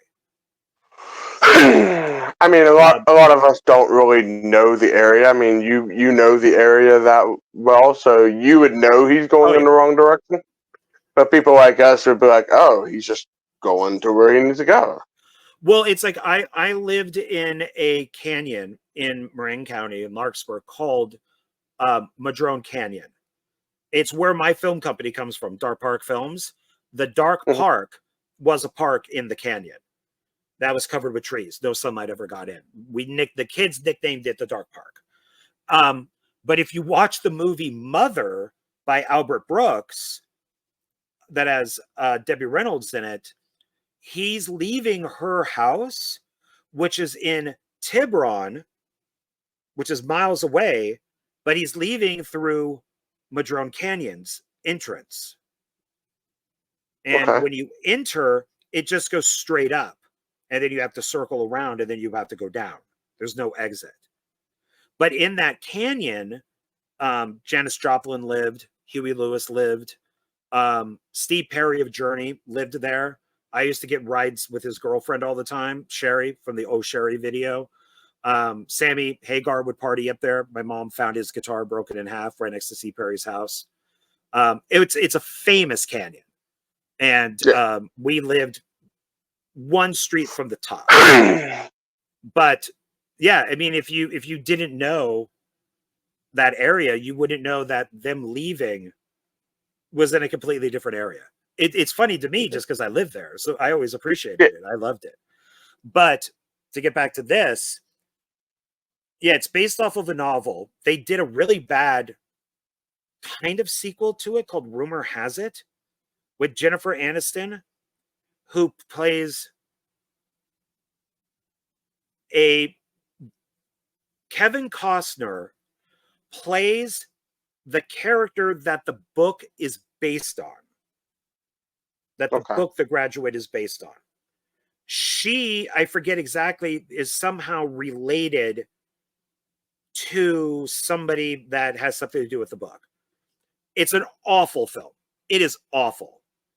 Because she has, I think her mother is Mrs. Robinson, is from the book. So her mother is the character that they based the book on. It's horrible. She ends up sleeping with Kevin Costner. It is garbage. It is horrible. Buck Henry in The Player, that movie The Player, he is pitching The Graduate 2. He died recently, which made me very sad. He used to work Saturday Night Live. He was one of the writers, and he would do little sketch movies like they used to have where they go out and actually shoot on film, like back in the 70s. But he was like friends with Steve Martin, and he was very big. I love his stuff. One of these, if I could find it, the Blu-ray, I mean, the DVD has I think it's about maybe like a 15, 20-minute interview with him where he's sitting in a chair by a pool. So there's the table with the umbrella, and he's talking about the film. I cannot find that. I can't find that Blu-ray. I keep saying Blu-ray. It's a DVD. I would buy that just for that interview. I can't find it on YouTube either. But this thing is beautifully directed, beautifully edited, where the music matches exactly the edits. So it's scenes just glide into other scenes as the music's going on. The beginning of this, where he's in the airport and he's just on that conveyor belt, and the music is playing, the Sounds of Silence. Tarantino took that and used that for Jackie Brown. I keep getting that song. I keep calling it the wrong title. What do you keep calling it "Hello Darkness, My Old Friend," and I'm like, no, it's not. You can call it that. No, it's remember back in the day when you didn't know what the song was called, so you just called it whatever the first line was. Disturbed did a great cover of that. Really good. Oh, Disturbed? Oh yeah. Yeah. It's great. And like I said, that opening to Jackie Brown is taken right from The Graduate when she's on the conveyor belt, and it's moving along with the credits. So it is I've seen this film. It's got to be at least 10 times already. Okay. And I own the soundtrack, but it's half Simon and Garfunkel, half instrumental, which I'm not really interested in that much.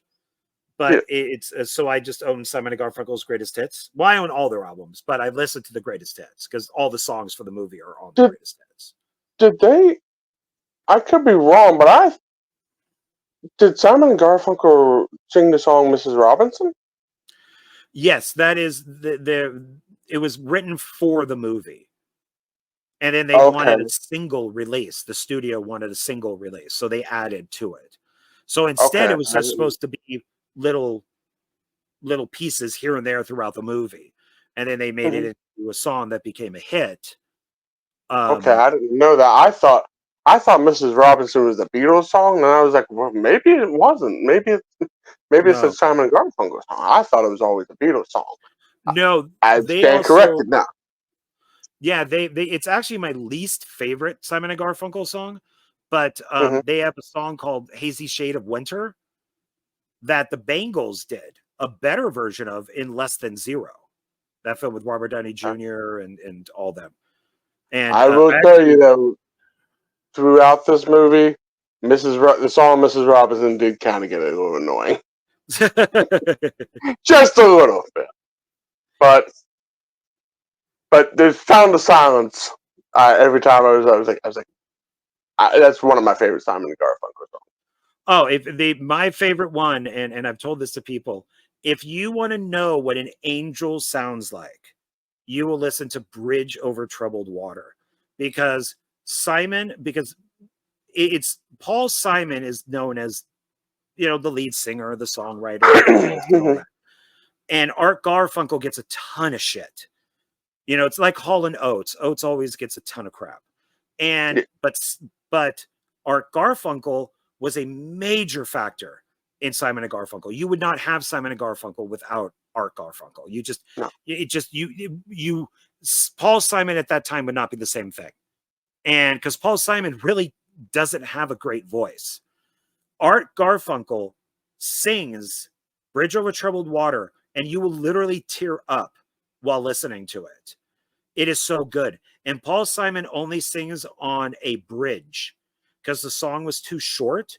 So the company, the recording studio said, we need for you to do like a little bridge in between these two parts of the song. So that's what Paul Simon comes in. But otherwise, it's all Art Garfunkel. And it is, by God, it is one of the most beautiful things I've ever heard. His voice is amazing. And I hate when people criticize him because Paul Simon only praises him.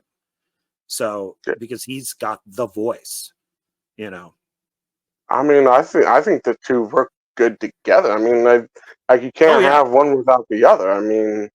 I think their voices, both of their voices, like just go right with each other. I mean, that's just me personally because I'm like, there's not too many people that you can have like two voices, going on at the same time, and it just complements each other. Yeah, and the problem with a lot of that is normally one of them is the guitarist, one of them is more of the lead singer, one of them is the songwriter. So when they do break up, the other one doesn't have a lot to do. So Art Garfunkel mostly did covers, and he just never really recovered. Kind of like Hall and Oates. Oates never. Oates just he was never as popular as Daryl Hall. Even Wham with George Michael. Andy Ridgway. I forget exactly what his last name is, but he was a huge driving factor with Wham. And George Michael would praise him. But when they broke up, he didn't know how to play guitar. He didn't know how to write songs. He didn't know, so he just kind of faded away while George Michael had a massive, or George Michael's. I keep getting the name confused with Arrested Development. But then he had a massive career after that because he was the talent. So, and sadly, Art Garfunkel was that same way. But plus he wanted to be an actor, and that kind of failed. He starred in a couple movies where he was part of a cast, like an ensemble cast. So once he stopped singing, he wanted to be an actor, and that kind of failed. So it is what it is. Yeah. Unfortunately. So anything else about the Graduate? I mean, I enjoyed it. I will say though, some of the things that he was doing kind of unsettling. I mean, he's literally stalking that dude. He stalks her. Absolutely Stalks her hardcore, man. Yeah, it's like, dude, what are you doing, man? Yeah, You this freaking would stalker, man. not be okay these days. This is he goes from Pasadena to Berkeley. He stays in the same area that she does. He stalks her at school. He follows her on the bus. He basically even follows her to break up her own wedding. Yeah, with the iconic scene with the cross that he uses. That a lot of people wanted the movie banned. A lot of like religious people wanted that banned because he used the cross as a weapon. You know, he Yeah. used it to block the door. And So go ahead. Go ahead. oh no, I was going to say, and that you know, you have the iconic ending, you know, where they're on the bus, where they go from smiling to not smiling, like, oh shit, what did we do? And the whole That's movie, 500 Days of Summer, is based off that ending.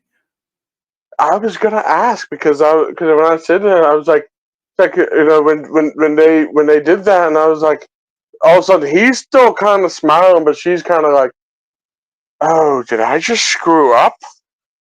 Did I just mess up? You know what I mean? That's kind of like her whole facial expression. I was like, oh man. And then that's when the movie ends. I'm like, okay, all right. Yeah, she's leaving with a guy who had sex with her mother, who basically destroyed their family, caused a divorce. Murray Hamilton, by the way, who was in Jaws, is her dad. And Jaws Okay. too. Yeah. There you go. All Okay. these callbacks. You know, and Hey, it's these movies all kind of go together, man. They have connections somehow. well, and there's a lot of symbolism in The Graduate, because there's the stuff with when he's when the parents buy him the scuba outfit and he can't see or really hear anything, and then like he sees just through the goggle, and they Mhm. push him into the water, and he's just sitting down at the very bottom of the pool, and the dad kind of pushes him back down, and he's just there, and then that's when Sound of Silence starts up, and because it's used like 3 or 4 times in the film, and it's, you Yeah. know, the isolation, uh um loneliness, uh Yeah. you know, he's, you know, the all the stuff at the party at the beginning, where they, you know, where they kind of get in his space. You know, there's the famous plastics line in there, Yeah. you know, but you know, plastics, Ben, plastics. Yeah. There's so much in this that he goes from the track star, as they call him. Oh yeah, as Mrs. Robinson points out, oh yeah, track star doesn't smoke. And then after he has sex with her, he starts He smoking. starts smoking. So he becomes, yeah, like this different character. There's this kind of arc Yeah. with him. Um, but yeah, he definitely stalks her. That is true. Yeah. Yeah. Yeah. But she also allows I it. enjoyed it though. I it was a it's a slow burn, but it's enjoyable. I definitely would watch it again. I think it's even better on a second viewing, because then you kind of start getting into what does the movie mean. You know, you Yeah. realize that it changed a generation of people, because this is 1967. My mother told me that she flunked English because she went to go see this film so many times. Oh So wow. it's, yeah. And you know, the adults hated it, even though it's filled with adults.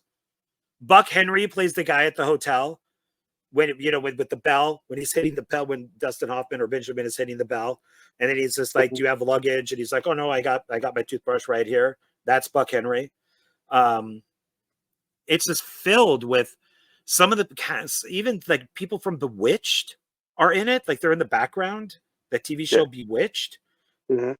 This is such a great movie. I mean, I can watch it anytime, absolutely Yeah. anytime, and I never get bored with it, because you always find something new. Him diving from the it's like he's diving from the diving board in onto the pool, and he's on the rubber kind of raft thing, and from there, because it moves along the water, he jumps onto the bed.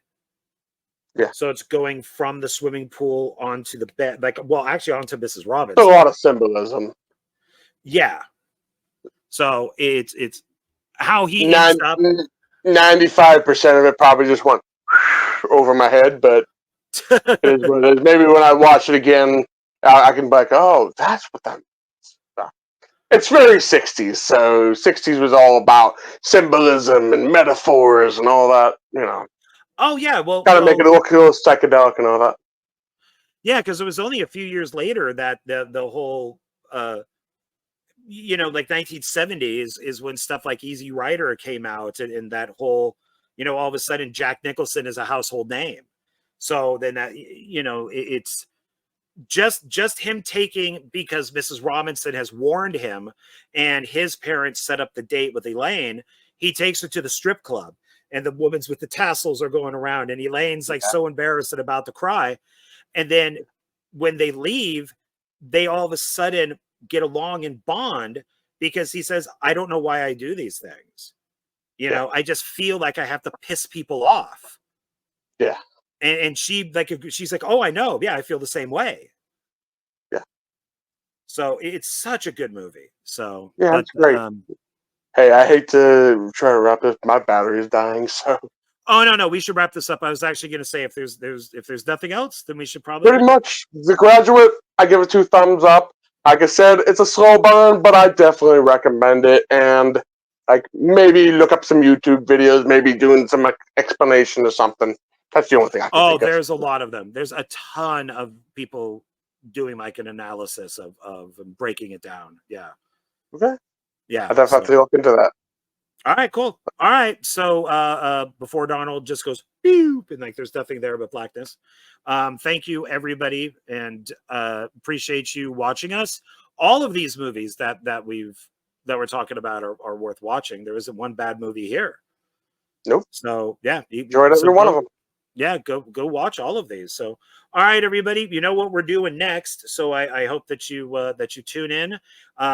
I think that's gonna probably, I would like to have it come out around Halloween, maybe like the week of Halloween. Do something like that. Kind of get it close to Halloween. That'll give us plenty of time to watch them too. All right, sounds good. And yeah, and then we'll have our guest Philip on there. So that'd be kind of fun to have a third person talking about them. So who is a big John Carpenter fan. So that's nice. All right, everybody. Thanks. I appreciate it. If you made it all the way through the video, thank you. And like, subscribe, share, do all that good stuff. Let us know what movies you like down in the comments, or if you dislike these movies. If you hate The Graduate or Sideways or Forrest Gump, maybe you think they're overrated or something. Let us tell us down there. Yeah. There's no wrong answers. So it's your opinion. So that's fine. All right, everybody. We will talk to you on the next one, and see you later. Bye. Bye, everybody.